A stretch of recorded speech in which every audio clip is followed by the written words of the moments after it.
მოგესალმებით ვიფასო ტელემაყურებლო. დღეს არის სამშაბათი, მალე დაიწყება გადაცემა, რომელსაც ქვია თხელი შუადღე, მაგრამ ტრადიციისამებრ მანამდე იქნება ლედი კარატე ფილმი. არა, იქნება საინფორმაციო გამოშვება ნინო ვარდოსანიძესთან ერთად. თხოვთ ნინო. მოგესალმებით შალვა, გაგაცნობთ პირველი საათისთვის განვითარებულ მოვლენებს.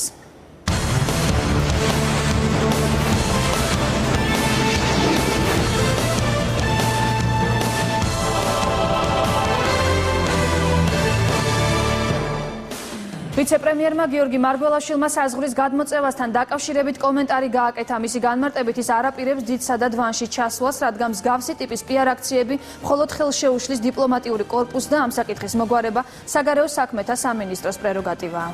მე არ ვაპირებ, რომ რაღაცა უშედეგო პიარ აქციებით ხელი შეუშალო დიპლომატიურ კორპუსს. პირველ რიგში ჩვენმა ხელისუფლებამ, მთავრობამ განსაზღვრა, რომ ეს არის დიპლომატიური კორპუსის პირდაპირი მისია ჩაერთოს ამ პროცესებში, როგორც კი ამის საჭიროება გახდება, მე ბუნებრივად გადავდგავ შესაბამის ნაბიჯებს შეთანხმებით პირველ რიგში ხელმძღვანელობასთან და ასევე დიპლომატიურ კორპუსთან. საქართველოს პარლამენტის საგარეო ურთიერთობათა კომიტეტის თავმჯდომარე გმობს 27 მაისს რუსეთის ფედერაციის მიერ ოკუპირებული ცხინვალის რეგიონის სოფელ დიდსა და დვანში საოკუპაციო ხაზის გადმოწევისა და ამ ხაზის გასწვრივ მავთულხლართების გავლების ფაქტს და აცხადებს, რომ მომხდარის გამო სრული პასუხისმგებლობა ეკისრება ოკუპანტ სახელმწიფოს რუსეთის ფედერაციას, რომელიც კვლავ აგრძელებს საერთაშორისო სამართლებრივი ნორმების დარღვევით საქართველოს ტერიტორიის სამხედრო ოკუპაციას. კომიტეტის თავმჯდომარე მიიჩნევს, რომ ჟენევის თუ სხვა ფორმატში მიმდინარე საქართველო-რუსეთის მოლაპარაკებების ფონზე ამგვარი პროვოკაციები საფრთხის შემცველია სამშვიდობო პროცესის სტაბილურად წარმართვისათვის.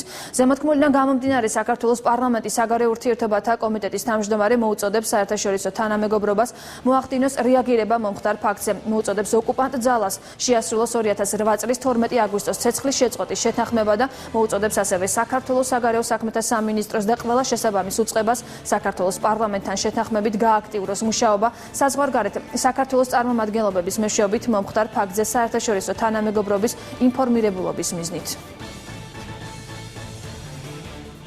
დავით აღმაშენებლის ეროვნული თავდაცვის აკადემია 20 წლის იუბილეს აღნიშნავს. საზეიმო ღონისძიებას საქართველოს პრეზიდენტი მიხეილ სააკაშვილი, დიპლომატები და მთავრობის წარმომადგენლები ესწრებიან. გორიდან პირდაპირ ეთერში ჩვენი კორესპონდენტი ნინო ბერძენიშვილი ჩაგორთება. ნინო, გისმენთ.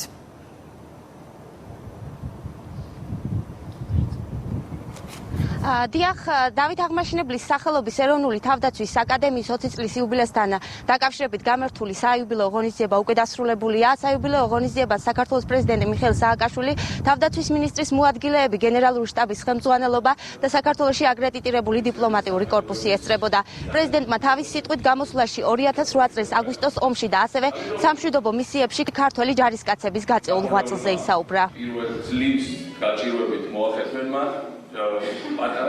საქართველოს კანონდა ხშირად დამოუკიდებლობას იმის გამო, რომ კი არა, რომ ჩვენი სამხედროები ვერ აკეთებდნენ საქმეს.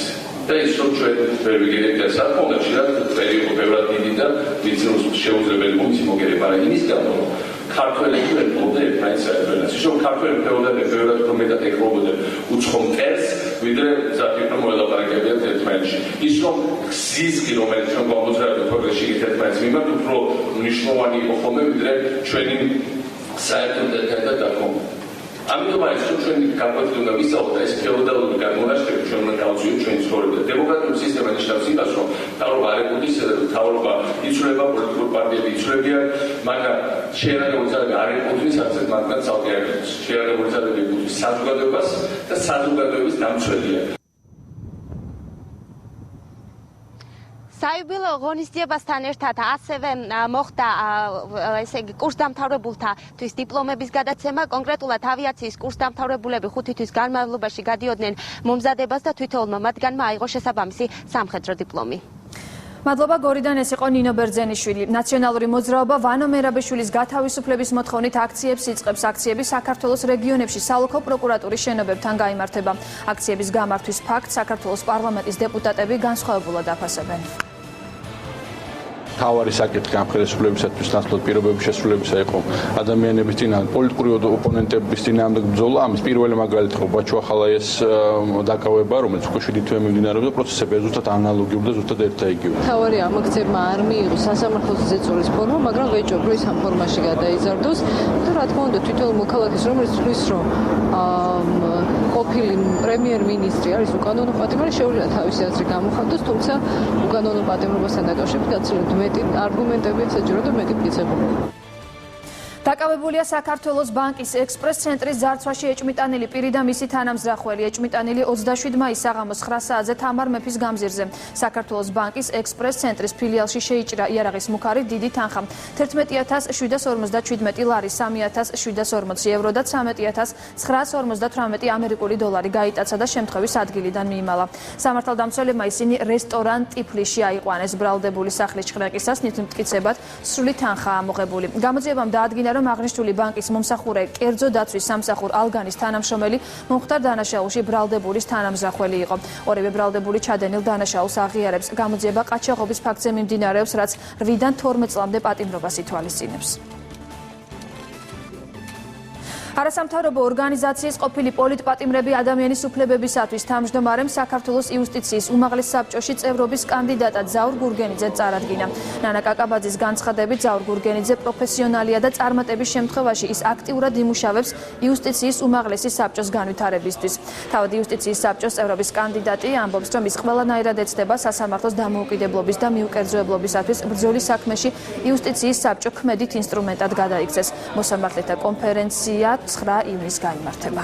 წარდგენის მთავარი მიზანი იყო, რომ ის იმ ცვლილებების მოლოდინი, რომელიც უნდა მოხდეს სასამართლოში, ბატონი ზაური თავის დროზე 97 წელს ღებულობდა სასამართლო რეფორმაში მონაწილეობას, თუ როგორი ეფექტური იყო ეს მეორე საკითხია, მაგრამ მოლოდინი იმისა და სურვილი იმისა, რომ სასამართლოები გამხდარიყო დამოუკიდებელი, ზაური ამ პროცესში ძალიან აქტიურად იყო ჩართული. ყველაფერს გავაკეთებებისათვის, რომ სასამართლოში ისე როგორც ეს ცივ ქვეყნებშია იყოს დამოუკიდებლობა, სასამართლო არ იყოს არავის ხურმოჭრილი მონა, არც მარცხნიდან, არც მარჯვნიდან, იგი იყოს ემსახურებოდეს სიმართლეს, სამართლიანობას, კანონს და ის ნიჰილიზმი, რომელიც ჯერჯერობით სამწუხაროდ ყოველთვის არის ჩვენ ქვეყანაში სამართლიანობის აღდგენის თვალსაზრისით. დღის სხვა ახალი ამბებით 2 საათზე დაბრუნდებით, მანამდე კი ცხელი შუა დღე ჩვენს ეთერში. დაიწყო ლედი კარატე, ძვირფასო ტელემაყურებლებო, რა მოხდა, რა, ცუდი კინო იყო ლედი კარატე. გადასარევი ფილმი იყო, თუმცა მანამდე მივესალმებით მე და ქეთით მაყურებელს, დღეს სამშაბათია. მოგესალმებით, ეთერშია ცხელი შუა დღე, ქეთი გეკელიასთან, შალვა რამიშვილთან და ნატა მაკოლაშვილთან ერთად. ვინ იქნება დღეს ჩვენი ლედი კარატეს სტუმრები? მე მოვიწვე მოდელი კრისტი ღიფშიძე და ჯიპას პროფესორი სანდრო ასეთიანი. და თემა გვაქვს პროფილის ფოტო და ზოგადად სოციალური ქსელები და ფეისბუქი. ანუ კრისტი როგორც მომხმარებელი და ის როგორც მკვლევარი. ძალიან აქტიური წევრი Facebook-ში და ძალიან ხშირად ცვლის ფოტოებს, ამატებს და პროფილის ფოტოსაც და როგორ ახსნის ამას ფსიქოლოგი. არა, კრისტი იმიტომ ცვლის, რომ მოდელია და ყოველთვის მისი პროფესიაც ეს არის. ყოველთვის იღებს ახალ ფოტოს, ხშირად იღებს და ცვლის ახლა. და არა ჩვეულებრივი ფოტოები აქვს პროფესიონალურად გადაღებული. მე მაგალითად რომ დავაყენე ჩემი პროფილის ფოტო დაახლოებით 3 წლის წინ, მას მე არ შემიცვლა. არ შეგიცვლეს, რას ნიშნავს ეს? ხო, აი კიდე ერთი კითხვა რომ დავუსვათ. მე საყვედურობენ ხოლმე რომ ძალიან ხშირად ცვლი ფოტოს და რატომ? ესეც ალბათ რაღაცა ხასიათის. მაგრამ აი ბოლო რაღაცა 3 კვირა არ შემიცვლია მაგალითად. ესე 5 დღეში, 6 დღეში ერთხელ ცვლი. აზე ხარ გვანცა როგორ არ მენდობა. ჩემი სტუმრებიო აქ მიზიანო და რამე ისეთი არ თქვაო და პირდაპირ ეთერში მეუნება მაგას. ანუ პირდაპირ ეთერში მაგრამ როგორ ას ვიტყვი. წავიდნენ დამთავრდება გადაცემა და მე ვიტყვი ყველაფერს. გვანცა და დამთავრდება გადაცემა, წავლენ ყველანი გაჩერდება კამერა და მე ვილაპარაკებ. და გვარცა რაზე გაქვს ოჭურო, რას ვიტყვი? არის გიჟი გადარეული გონი ვარ ხალხს, ხო? თქვენც ასეთი სტამბექილია რა. არა, ამ დროს ეს არის სხვანაირი შალვა. კარგი, აი არის შალვასო ჩვენ გვეუბნება. რა შეეხება ჩემს თემას, ჩვენ საუბრობთ დღეს ჩვენ და ჩვენი 4 ფეხა მეგობრები. სტუდიაში ძალიან ბევრი ადამიანი მოვა, ძალიან ბევრ 4 ფეხა მეგობართან ერთად. ვეტერინარი კაკო რუაძე, ჟურნალისტი ლულუ კახიანი, ლუსი გრეისთან ერთად, ანუ ეს მისი კატა და შემოგვიერთება რეჟისორი გიომ გელაძე ლაბრადორთან. ლულუს კატა, ლუსი გრეი. ლუსი გრეი? ჩემი გაცემის ფრთხილად იყავით. რაჯიშის კატაა ხო არის? არ ვიცი, ნუ მე ერთმანეთს ლაბრადორმა და კატა. ხოთა შორის ძალიან საინტერესო ისტორია ძაღლებთან და გინდოდა ბავშვობაში ძაღლი ხო? ძალიან მინდოდა მთელი ბავშვობა ძაღლი მყოლოდა და ყველანაირად ვემზადებოდი ამისთვის. მქონდა მენიუ, რომელიც მაცივარზე მქონდა გამოკრული, მქონდა ნაყიდი სავარცხელი, სხვადასხვა ინვენტარი და წინასწარ ვიყიდე შამპუნიც კი, რომელსაც ვადა გაუვიდა და ძაღლი კი არ მიყიდეს და შამპუნი გადავრავდა. ჩემი გაცემის ჩემი ნაწილის სტუმრები არიან კახა ბაინდურაშვილი ყოფილი ფინანსთა მინისტრი ძალიან საოცარი ადამიანია შალვა. პირველად იგებს ეთერში ვინ არის მისი სტუმარი დაახლოებით 2 წუთი რო აკლია პირველად. და ჯგუფშინის მას ახლა იგებს იმიტომ რომ განსაკარნახობს. ჯგუფშინის სოლისტი ზაზა მიმინოშვილი. ჯერს ერთი მე ვიცოდი ეს 20 წუთით ადრე და არა 2 წუთით ადრე და. ბოდიში მე ბაინდურაშვილთან ჩვენ გვაქვს. ბაინდურაშვილთან გვაქვს საქმეები Real TV იყიდა. რამდენიც მე ვიცი, TV3 რო გადის და რა უნდა ბატონ კახას ტელევიზიაში მაგას რა თქმა უნდა გავარკვევთ. სულ ცოტა ხანში მანამდე ვიცოთოთ კედელზე.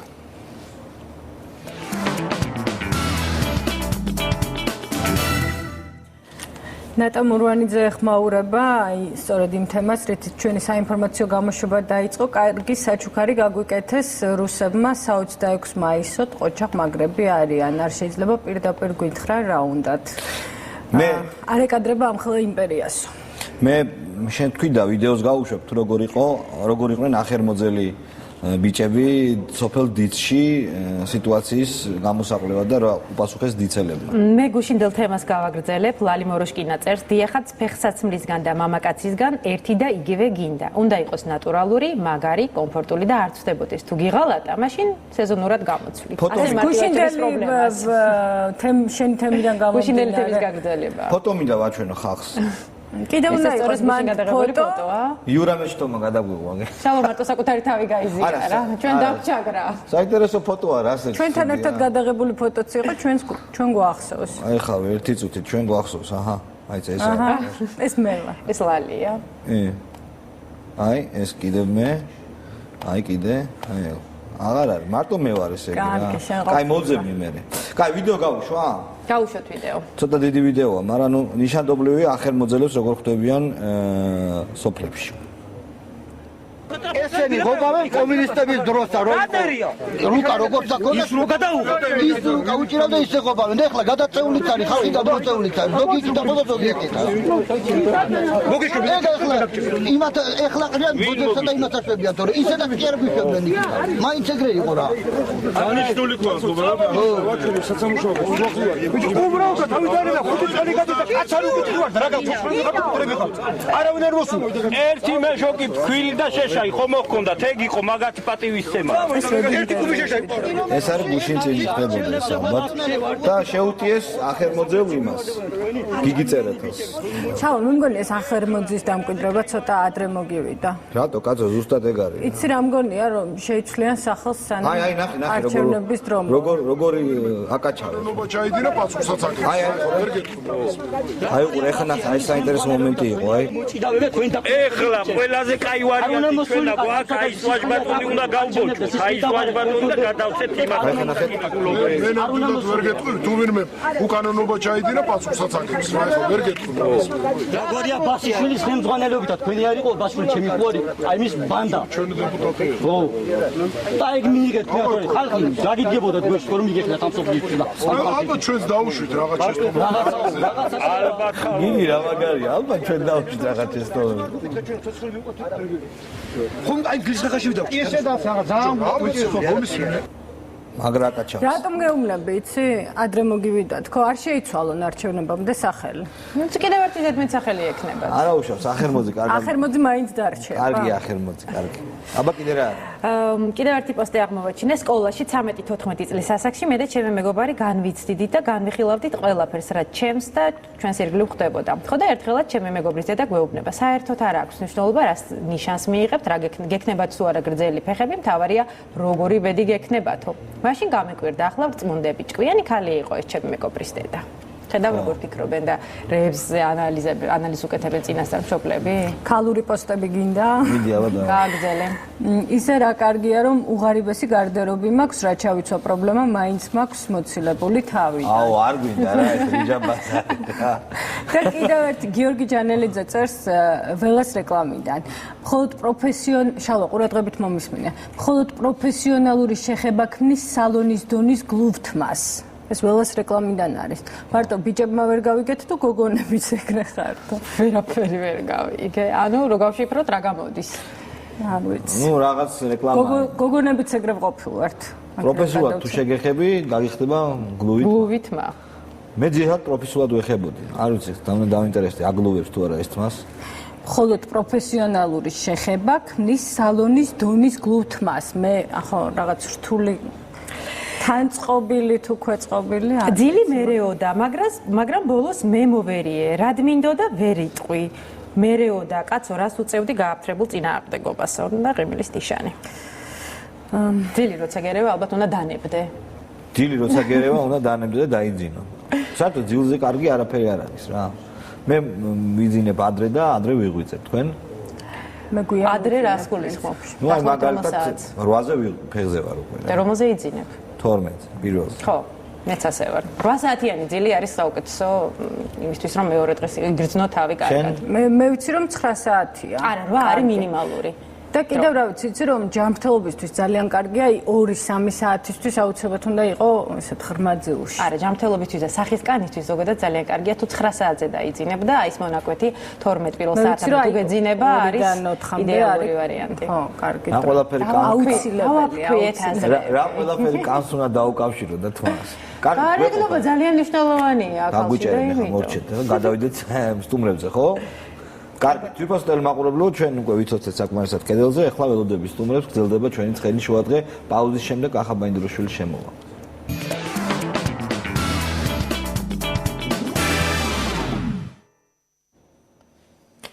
და დავუდგეთ პირდაპირში კახა ბაინდურაშვილი არის ჩვენი გადაცემის სტუმარი, რომელიც იყო სააკაშვილის თავრობის ფინანსთა მინისტრი 2 წლის განმავლობაში, ახლა რას აკეთებთ? ეხლა უკვე ორშაბათიდან, ანუ პარალელურად ვარ საზოგადოებრივ საწყისებზე, ასე ვთქვათ, საოჯახო სამმართველო პალატის პრეზიდენტი და ვარ TV3-ის გენერალური დირექტორი უკვე 1 კვირა. კარგი, მოდი ახლა გადავხედოთ თქვენს შრომით ბიოგრაფიას. თქვენ ფინანსისტი ხართ, ხო? ფინანსისტი ვარ ძირითადად, კი ძირითადად საქმიანობა ფინანსებში. კიდე გარდა ფინანსური მენეჯერისა სადმე მენეჯერის სანამ გავხდებოდი, ასე ვთქვათ, მუშაობა დავიწყე მედიაში, 2 წელი მუშაობდი პრაიმ-მაშინ იყო სააგენტო პრაიმ-ტაიმი, მე უკვე აღარ მუშაობია. პრაიმ-ტაიმი ეს საგებაშვილთან. რომელ წელს? ეს 98-99 წელს. რას აკეთებდი? ეკონომიკური გამოშვების რედაქტორი ვიყავ. ხო, გასაგებია. მეტი გამოცდილება მედიაში მუშაობის არ აქვს, ხო?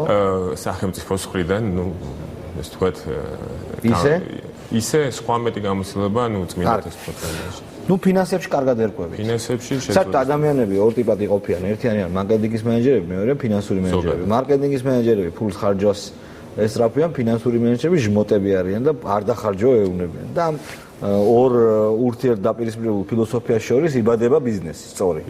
გადახვედით არა, absolუტურად. ხო, მარტივად ვთქვა. მე აი ასეთი ფინანსური მენეჯერი, ასეთი კაცი, რატომ მიდიხართ ტელევიზიაში, რატო გაქვთ? რატო გონიათ რომ ტელევიზია გამოგივათ?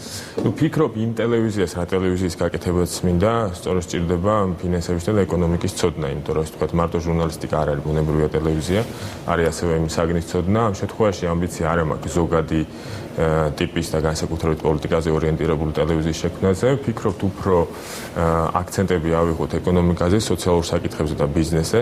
დაახლოებით რო გითხრათ, ალბათ RBK-ს უფრო მეტი უყურებს საქართველოში, ნუ ბლუმბერგი შედარებით ნაწილი, მაგრამ დაახლოებით ამ ტიპის ტელევიზიაზეა საუბარი, რომელშიც იქნება ასე ვთქვათ, სხვილი რა თქმა უნდა ნიუსების ნაწილი და ამის გარდა ვფიქრობთ, საკმაოდ პროგრამები გქონდეს უკვე კონკრეტულად შემოქმედებითი თუ ნაწილობრივი მათ შორის გასართობიც, ისევ და ისეთ ფოკუსით ეკონომიკაზე, ბიზნესზე, სოციალურ საკითხებზე. გულახდათ რომ ვილაპარაკოთ შეიძლება? კი, რა თქმა უნდა. მე თქვენთან რომ მოვიდე და ბირჟის ინდექსებზე და ეკონომიკაზე რომ დავიწყო ლაპარაკი, ხო რაღაცნაირად ისეთი გზნობა გაგიჩნდებათ, რომ აი ეს ახლა არ არის შენი საქმე. აი ხა დაახლოებით იგივე გზნობა მაქვს, რასაც თქვენ ლაპარაკობთ, იმიტომ რომ არაპროფესიონალურად ლაპარაკობთ. იღებ ჩემს შენიშვნას. რა ვიცი, თუ დრო მექნება და უფრო მეტად შეიძლება დაგარწმუნოთ, ხო? სხვა დაგეკითხებით. იცით ადამიანებით, არის ეგეთი ეჭვი, რომ ეს ტელევიზია შეიძლება იყოს პოლიტიკური თამაშის რაღაც ნაწილი. ეგეთი ეჭვები გამოითქვენ, რომ ნებისმიერი ტელევიზია, რომელიც საქართველოს აქამდე იხსენებოდა, იყო პოლიტიკური თამაშის ნაწილი. ხო მეთანხმებით? გეთანხმებით. ეს ჩვენ უნდა ვისაუბროთ იმაზე, რატომ არ არის ეს ასე. ესე იგი, თქვენ ფულის გაკეთება გინდათ საქართველოს ტელევიზიით? ბიზნესით, ამაში ფულის, ხო? რა თქმა უნდა. და რა მოცულობის ინვესტიცია უნდა დახარჯოთ ტელევიზიაზე? დაახლოებით ახლა არსებული ანუ ბაზის გარდა რაც სჭირდება მას სჭირდება დაახლოებით $9 მილიონი ინვესტიცია თითოეულ ტელევიზიას გასაახლებლად, ბაზის გასაახლებლად ვიჭ. ერთჯერადი კაპიტალი ასე ვთქვათ, უხეშად რომ ვთქვათ, არა ცოტაა ძალიან.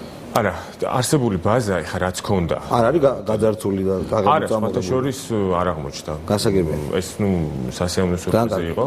არის იქ საკმაოდ დაუშვათ იგივე 17 ეკიპაჟზე არის გათვლილი და ახლა ეს ტექნიკური დეტალები გასაგებია.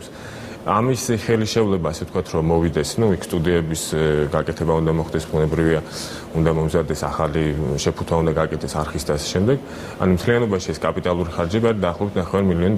და ხარჯი, შენახვის ხარჯი? შენახვის ხარჯი ზუსტ ციფრს გეტყვით დაახლოებით ასე ვთქვათ, საოპერაციო ხარჯი არის $177,000. ეს წმინდად კადრების თქვენ ტელევიზიას აკეთებთ დარწმუნებული ხართ? ჩვენ ხო ვაკეთებთ, აი კიდევ ერთხელ მინდა ხაზი გავუსვა, ანუ ჩვენი აქცენტი ამ შემთხვევაში არ არის ყველაფრის და ყველაფრის გაშუქება. ფორმატი გაქვთ კონკრეტული. ანუ თქვენ გინდათ გააკეთოთ სამქმიანი ნიუსების Bloomberg TV და ასე შემდეგ. RBK ეგ რუსეთშია, კარგი. ანუ თქვენ გაქვთ ვიცით ფორმატირებული ტელევიზია, მაუწყებლობა ალბათ გაქვთ, რაც არის საერთო მაუწყებლობა. და საკაბელოებშიც ხარჯ ჩართული, საოპერაციო ხარჯი გაქვთ ეს, break-even-ზე 3 წელი ალბათ, ხო? კი, დასჭირდება ყველა შემთხვევაში. 3 წელი, სწორად თქვი. კარგით. ეხლა მითხარით, თქვენ სარეკლამო ბაზარი რამდენია საქართველოში, იცით? სარეკლამო ბაზარი დაახლოებით წარმოდგენა მაქვს, თუმცა ამ შემთხვევაში 50 მილიონია. არ ვფიქრობთ იმას, რომ თავიდანვე ტელევიზია შეძლებს საკუთარი შემოსავლების მობილიზებას. 3 წელი მაგიტო გაქვთ. ხო, მაგიტო გვაქვს. ანუ თავიდანვე, რა თქმა უნდა, ტელევიზიას დასჭირდება სუბსიდირება, იმისათვის, რომ შემდგომში მან უკვე შეძლოს სარეკლამო ბაზარზე შეღწევადობა. ამიტომ ეს ჩვენთვის ეს თქვათ აქტუალური თემა ამ წუთას ბუნებრივი არ არის და ვერ იქნება ვერანაირად. ჯერჯერობით მას დასჭირდება ეს თქვათ სახსრებით აფინანსება, იმისთვის, რომ მან უკვე შემდგომში შეძლოს. თქვენ გაქვთ წარმოდგენა რა ხელა არის საქმიანი განათლების რეიტინგი ძალიან დაბალი. ანუ თქვენ გაქვთ ამბიცია რომ ისეც გააკეთებთ, როგორც თქვენი ვერ აკეთებენ? დიახ, მე მგონი ამბიციის ცუდი კონცეფცია. არა, რა თქმა უნდა, ბუნებრივია. ჩვენთან რაც არ იყო, შალვან რეალურად რო ვთქვათ, ხო, ჩვენთან ტელევიზიებს მაგალითად რუსთავიორს ჰქონდა საათ ყოველ დღე და მე მგონი შაბათზე გადაიტანეს გოგიჩაიშვილის გადაცემა. მეცხრეაზეც არის რა. მეცხრეაზეც დაიწყო შველიძის 1 საათიანი და თუ არ ვწდები კაპიტალის აღდგენას აპირებენ პირველ არხზე. მაგრამ ეს ყველაფერი არის თითო გადაცემის დონეზე. ანუ ის ვერასოდეს ვერ შექმნიდა დაუშვათ იმ მაყურებლის მუდმივ სეგმენტს, რომელსაც შეიძლება ეს აინტერესებდეს.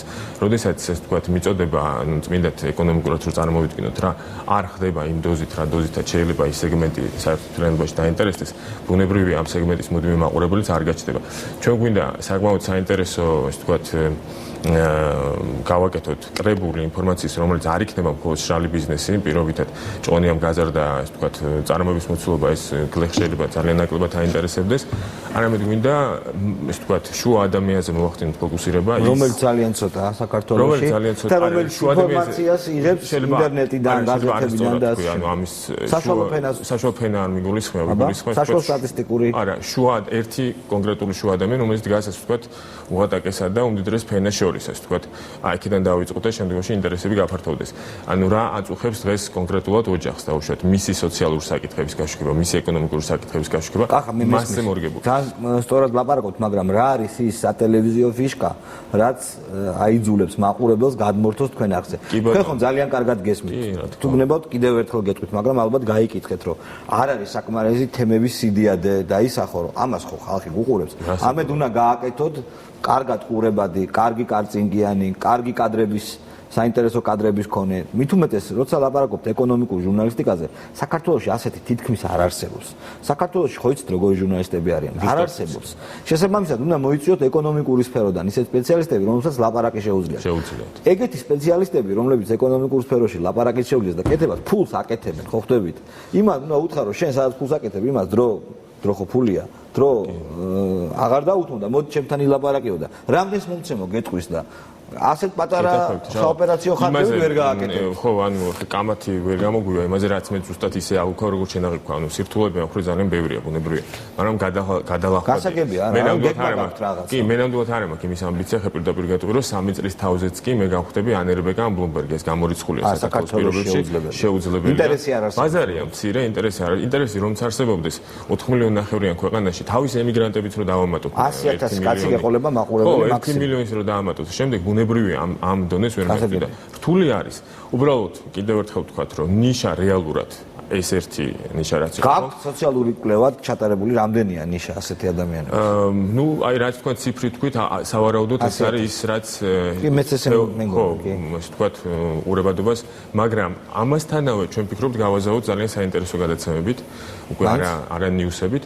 ნუ არის მაგალითად ერთ-ერთი ხა კომერციულ საიდუმლოებას გავამჟღავნებთ, მაგრამ დირექტორი ვარ. საინტერესოა. ხო, აი მაგალითად საკონტროლო შესყიდვა პირობითად პროდუქტების ეს გადაცემა ძალიან პოპულარულია რუსეთში. მიდიხართ ფარული კამერით, ყიდულობთ რაღაცას და იჭერთ ადამიანს იქ. არა, არ ვიჭერთ. მე ვერ დავიჭერთ, თუ დაიჭერენ არ ვიცი, მაგრამ ეს თემა დღეს მაგალითად სამოხმარებლო პროდუქცია იქნება თუ ბანკების რეალური საპროცენტო განაკვეთი განსხვავებით რეკლამისგან რასაც იძახიან და შემდეგ არის ყოველი ოჯახისთვის აბსოლუტურად საჭირო. ამას ყველა ანუ სეგმენტის გაზრდას რასაც ეს ვთქვათ, თქვენი ძახით შევეცდებით სწორედ აი ამ სპეციალური ტარგეტირებული. მაგრამ ესეც ძალიან ახლოს არის იმ ფორმატთან, რომელიც თქვენ კი, ანუ ჩვენ შევეცდებით რომ ფორმატს არ გავცდეთ. დაშფანდური და არა, კომედიარქი არ იქნება. ანუ ვეცდებით რომ ფორმატს არ გავცდეთ, ანუ ყოველ შემთხვევაში, მაგრამ ის რომ აქეთ-იქით ცოტათი გავწელოთ საიმისოთ, რომ ცოტა უფრო მეტი სეგმენტი ჩავთოთ ჩვენ საყურებლად, ამას ნამდვილად გავაკეთებთ. ანუ პროგრამებით ეს უკვე დაბალანსება ძირითადად მოხდება ამ მიმართულებით. უხეშად რომ დავთვალოთ, რამდენიმე მილიონ დოლარზე გადის ეს ინვესტიცია, რომელიც თქვენ უნდა ჩადოთ. ვინცი ფულია საიდუმლო თუ არ არის?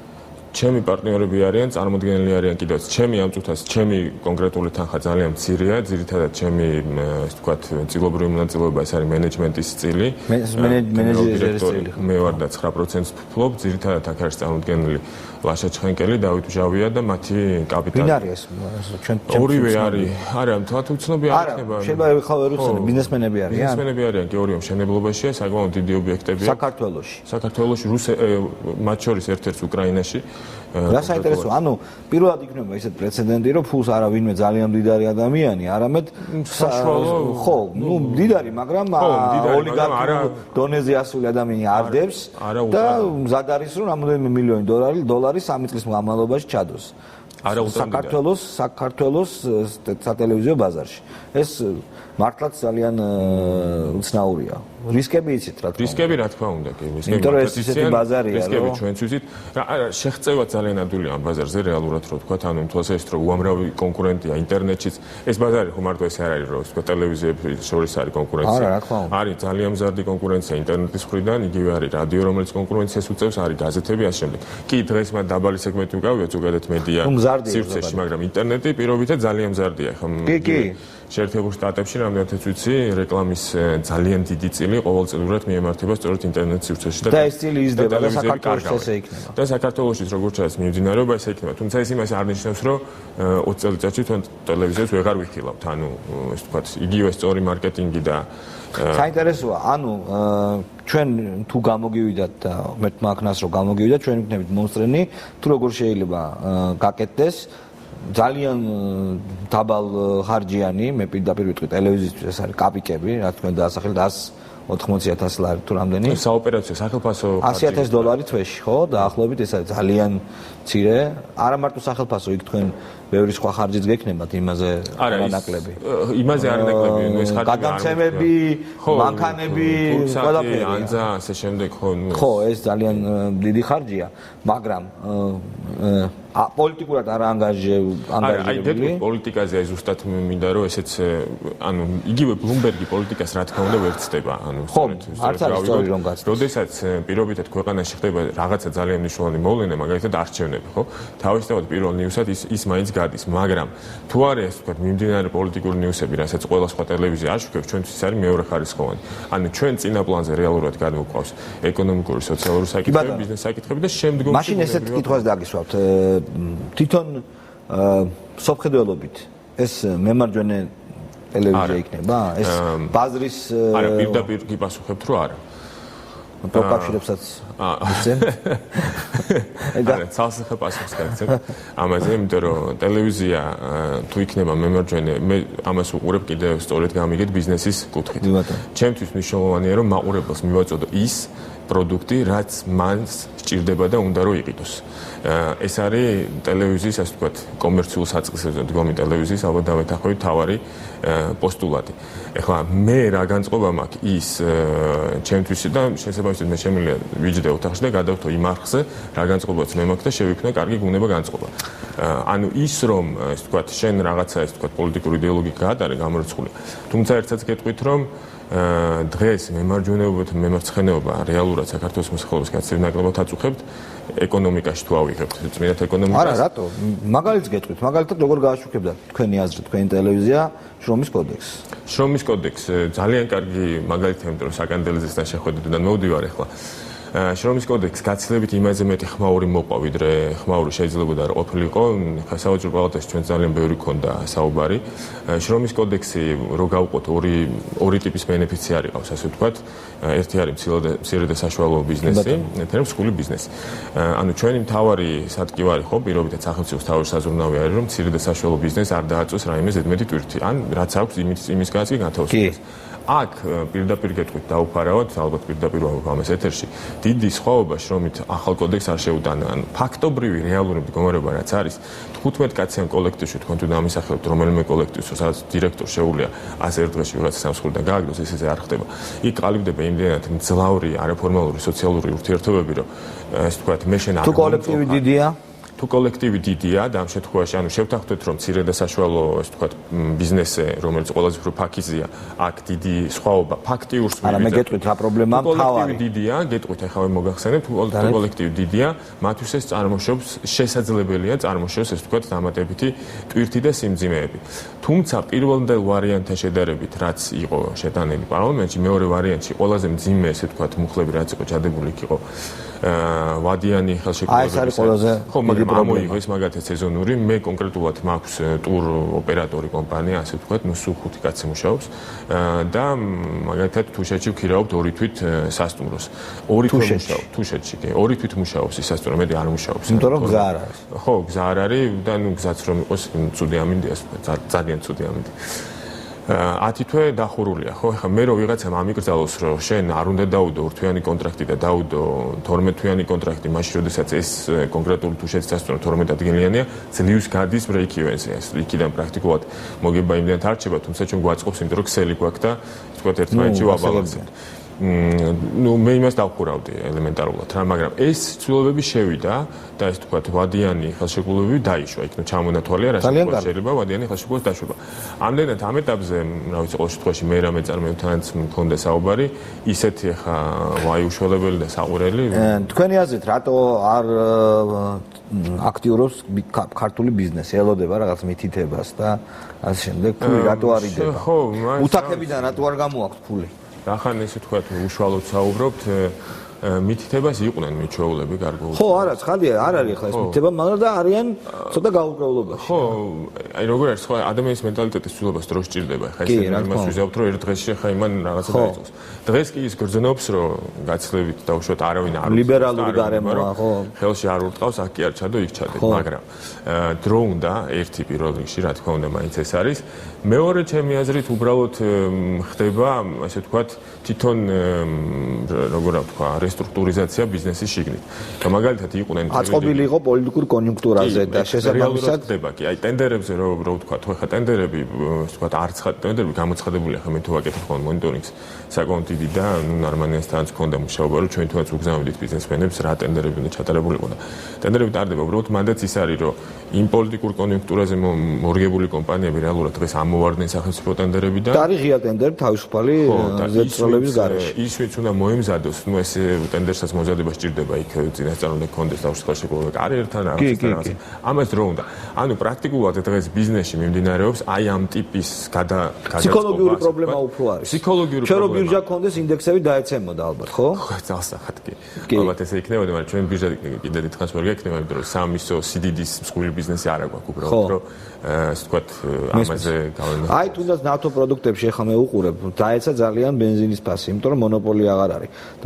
მონოპოლისტ კომპანიებს ფული აღარ აქვს, შეიძლება გაკოტრდნენ კიდევაც და ეს მარჟა გაიშალა, დივერსიფიცირება მოხდა მარჯვს ფრიანად. ჩვენ მაგალითად ერთ-ერთ პირველი მათ გადაცემოთ ფიქრობთ იგივე ნავთობზე, რომ ანუ ეს ხომ მუდმივი თემაა და რატო ხდება ხო ახლა არ ვიცი თუ არის საშუალება დროის ფორმატი ამის მოყოლით, ახლა ჩვენთან ძირითადად შემოდის სოკარის საწვავი, ხო, რომელიც არის აზერბაიჯანში ორჯერ უფრო იაფი.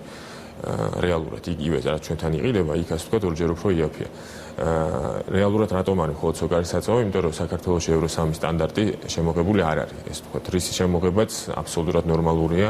უბრალოდ მე ბენზინი ვერ გაიყიდება, ხო? ვერ გაიყიდება სოკარის ბენზინი, გაიყიდება უფრო იაფად ევროპული, მათ შორის ალბათ რუმინული ბენზინი. ხა მე ზუსტად თეთრებს ამდენად ვერ გეტყვით ახლა ამდენი სპეციალისტი. თუმცა თუ ასე გაგრძელდება საქმე, შეიძლება დაიკაროს. სოკარს მოუწევს მინიმუმ ამ შემთხვევაში. სოკარის საწინააღმდეგო მართლა არაფერია. სოკარს პრობლემები აქვს, რამდენიც მე ვიცი ახლა. მოუწევს ასე ვთქვათ ფასების ჩამოწევა. ხა მოდით პირდაპირ ვთქვათ, ბელექანში თუ ღირს 90 თეთრით ნაკლები, ბელექნიდან ლაგოდეხში რო ღირს 2.10 რა ტრანსპორტირებს ძვირი ხარჯებს. არც ისე ხა იქაც იბეგრება შიგნით. ხა ეგრეც არ არის რომ არ იბეგრებოდეს, არა ფორმალურადაც იბეგრება, არაფროთ და მაინც ფასი ნაკლები. ანუ უნდა შეიძლება შემცირდეს კიდევაც. უბრალოდ ჩემი აზრით არის ეს ფსიქოლოგიური პრობლემა, ბარიერი, რომ ხალხ ფული მუთაკებში აქვს ჯერ კიდევ. ცოტა ვისაც აქვს 100, 200, 300 მილიონი. არა, ბანკებში წუდებ. ბანკებში წუდებ და არა. ბანკებში ხო ნახეთ რომ არ შემცირებულა და პირიქით ზრდისკენ მის, ანუ რას ნიშნავს რომ ხარჯვა კი არ ხდება, ასე ვთქვათ, ინვესტირება კი არ ხდება, ხდება დაგროვება. დაგროვება. გასაგები, კახაბაინდურაშვილი იყო ჩვენგან ცემსტუმარი. მე გისურვებთ წარმატებებს. დიდი მადლობა.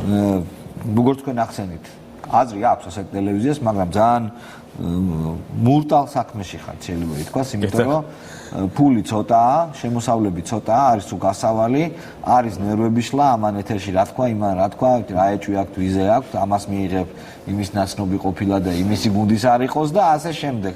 ხო ხტებით არა? ყველა სამსახურში ესეა. არა, ყველა სამსახურში ტელევიზია განსაკუთრებულად გლიაუზნის საქმეა, რო იცი. მაგას ნელ-ნელა გავიგებ. აი ხომ გეუბნებით პირდაპირ. მადლობა. ამიტომ მზარდი ხავი. დიდი მადლობა კახაბაინდურაშვილი იყო ჩვენი განცემის სტუმარი, შემდეგ სტუმარს ველოდებით პაუზის შემდეგ.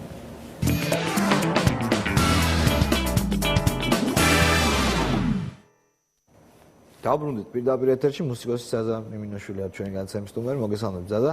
მე ვიხსენებ შორეულ 2002 წელს 202 კეთდებოდა. მაშინ და თუ გახსოვთ იყო კონცერტი და ჩვენ ამ ახლად დავადებულ ტელევიზიაში ამ კონცერტს უშვებდით და უშვებდით. ჩვენც მოგწონდა და ხალხსაც მოგწონდა. გახსოვს ეს? ძალიან სერიოზულად დაგვეხმარეთ. ეს იყო საოცარი PR-ი ჩვენთვის, სულეთ მოულოდნელი და მართლაც ფართო მაყურებელმა გაგვიცნო. ძალიან ვილაპარაკოთ მუსიკაზე ჯერ.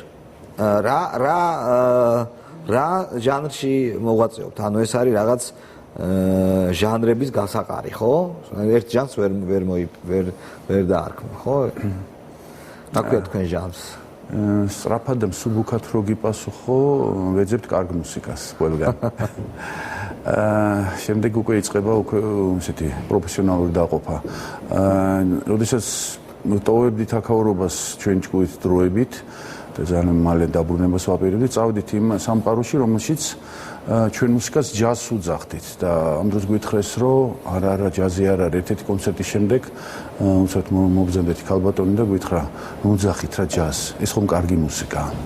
აჰა, ჯაზთან შედარება. ესე იგი რაღაც წარმოგენა ფიუჟენ რაღაც ამის შემდეგ მივხვდით რომ რომელიღაც თაროზე უნდა აღმოჩენილიყავით. ძალიან რთული პროცესი. ესე იგი ის პერიოდი იყო, როდესაც ეძებდა ჯაზიც თავის გზას. ამ დროს იქნებოდა რაღაც ესეთი ცნებები, როგორც ეთნო ჯაზი, თქვათ, ან მსოფლიო მუსიკა, world music და მოკლედ ეს თაროები მაინდა-მაინც ვერ ლაგდებოდა.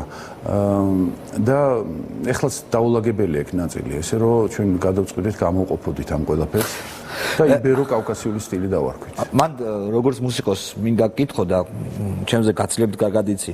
მან ძალიან მნიშვნელოვანია ზღვარის დაცვა. ეთნიკური ნაწილი, ანუ ის მოტივები, ის ნარატივი, რომელიც მუსიკას აქვს, რომელიც საუკუნეების მანძილზე, წლების მანძილზე გამოსტილი გაქვს და ამ ყველაფრის ისე არანჟირება და ისე გაკეთება, რომ დასავლელი მომხმარებლისთვის მისაღები იყოს, ხო ხტები? ანუ შენ უნდა გადმოსცე შენი იდეები ისე, რომ იმ სამყაროში, იმ მუსიკალურ სამყაროში ეს იყოს ძალიან უცხო არა, მისაღები. ამას როგორ ახერხებ? და ეს საზღვარი, ამ საზღვრის დაჭერა ზუსტად ძალიან რთული, როგორც კი გადააბიჯებ და ბალანსს დაკარგავ. ნაცნობს და უცნობს შორის, მოულოდნელს და მოსალოდნელს შორის. ვარდები ერთ-ერთ პრობლემაში. ესე ხდები მარგინალური. კი. ამიტომ ეს ზუსტად ბეწვის ხიძზე სიარულს გავს და ძალიან შევეჩვიეთ ამას. უკვე ძალიან დიდი ხანი გავიდა და უკვე მართლაც ვისწავლეთ როგორ უნდა გააკეთო ეს. აქ იმდენად რთულია, თუნდაც ეთნო, რა იგულისხმება ამ ეთნოს ქვეშ. რა არის ეთნიკური არის თუ არა დავუშვათ ამერიკული მუსიკა, ჯაზი. ჯაზი? რატომღაც ერთი დიდი მუსიკოსის ნათქვამს მოვიყვან უბრალოდ არგუმენტად, ეს არის ერთ-ერთი დღევანდელობისაც წამყვანი ბასისტი იონას ელბორგი, რომელმაც გააცნო თავისთავად ჯონ მაკლაფლინთან მუშაობისას, მას ამოსდა ესეთი სიტყვა, შვედია წარმოშობით, ანუ ევროპული ჯაზის წარმომადგენელი, მან თქვა, ვერ ვიტან ამ სახელს world music, ethno jazz, იმიტომ რომ ამაში დევს უკვე რაღაც ესეთი რამ. როდესაც ამერიკელი მუსიკოსი აკეთებს პროექტს ინგლისელ მუსიკოსთან ერთად, ამას არ ქვია world music. იყო ეს მომენტი. შემდეგ უკვე ცოტა შეიცვალა და ცოტა დემოკრატიული გახდა. ხოლო როდესაც პაკისტანელი მუსიკოსი ქართულ მუსიკოსთან ერთად ეს პირდაპირ იარლიყია, ხო? ხო, ესე იგი რაღაცნაირად გასაგებია რა, არ მინდა გავშიფრო, იმიტომ რომ არასასიამოვნო ამის გაშიფრვა. იარლიყია რა, რომელიც პირდაპირ ეს არის ეგზოტიკა. ეს ყველა ცუდი სიტყვაა რა, ეგზოტიკა. ხო, ეს ძალიან ცუდი სიტყვაა თავისთავად. ეგზოტიკური როცა ხარ, შეგიძლია იფიქრო რომ როგორც ეგზოტიკური ცხოველი შეიძლება მალე მობეზდები. ეს ასე არ არის, მე არ ვთვლი რომ. არა, შეიცვალა. ეგზოტიკურები. საკმაოდ დრო გავიდა იმისთვის, არა, აქ ლაპარაკი შინზე არ არის, მხოლოდ საერთოდ შეიცვალა. მიმართულებაზე, შეიცვალა შეხედულება ამაზე და ესე რომ ეხლა ევროპული ექსპერიმენტები და მსოფლიო ექსპერიმენტები, ინდური ექსპერიმენტი, ასე შემდეგ ძალიან ბევრი საინტერესო რამ ხდება ინდოეთში განსაკუთრებით, სადაც მართლაც ხდება ამ უძველესი კულტურის გაერთიანება. ჯერ კიდევ რავი შანკარიდან მოყოლებული. რასაკვირველია, რავი იყო ეს ადამიანი, რომელმაც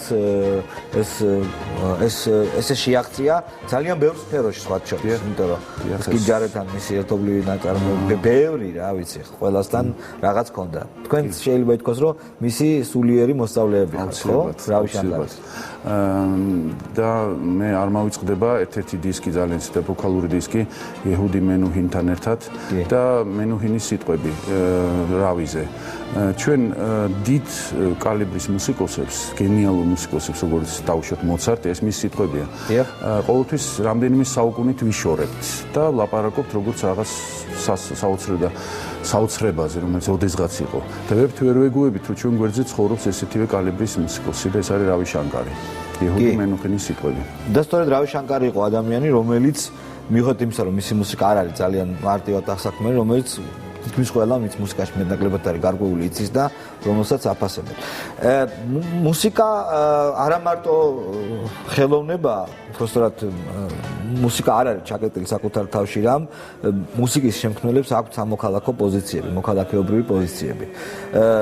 თქვენ ეს პოზიცია საკმაოდ კაფიოდ ჯგუფმა შინმა გამოხატეთ. იყო ამაზე ასთა სხვადასხვაობა უნდა დაგეფიქსირებინა თქვენი პოზიცია თუ არა და ასე შემდეგ. მე გულისხმობ იმას, არ ვიცი, ალბათ ყველას ახსოვს, რომ თქვენ იყავით ის იშვიათი მუსიკოსთაგანი, რომლებიც წინასაარჩევნოდ ხარს ოპოზიციას უჭერდით, შეიძლება ასე ითქვას და თქვენი კონცერტები იყო ერთ-ერთი შემადგენელი ნაწილი ამ ყოველისა. იცით, ეს ძალიან მნიშვნელოვანი კითხვა, იმიტომ რომ პასუხში დევს რაღაცა რაც უნდა გაერკვეს. იცით რა არის? მე ყველა ინტერვიუში და სცენიდანაც განსაკუთრებით ხას უსვავდი ერთ რამეს. მე ვლაპარაკობდი პირადი ჩემი პოზიციიდან, რომ მე ხარს უჭერ კონკრეტულ პოლიტიკურ ძალას, მაგრამ ეს სცენაზე არ გამაქვს.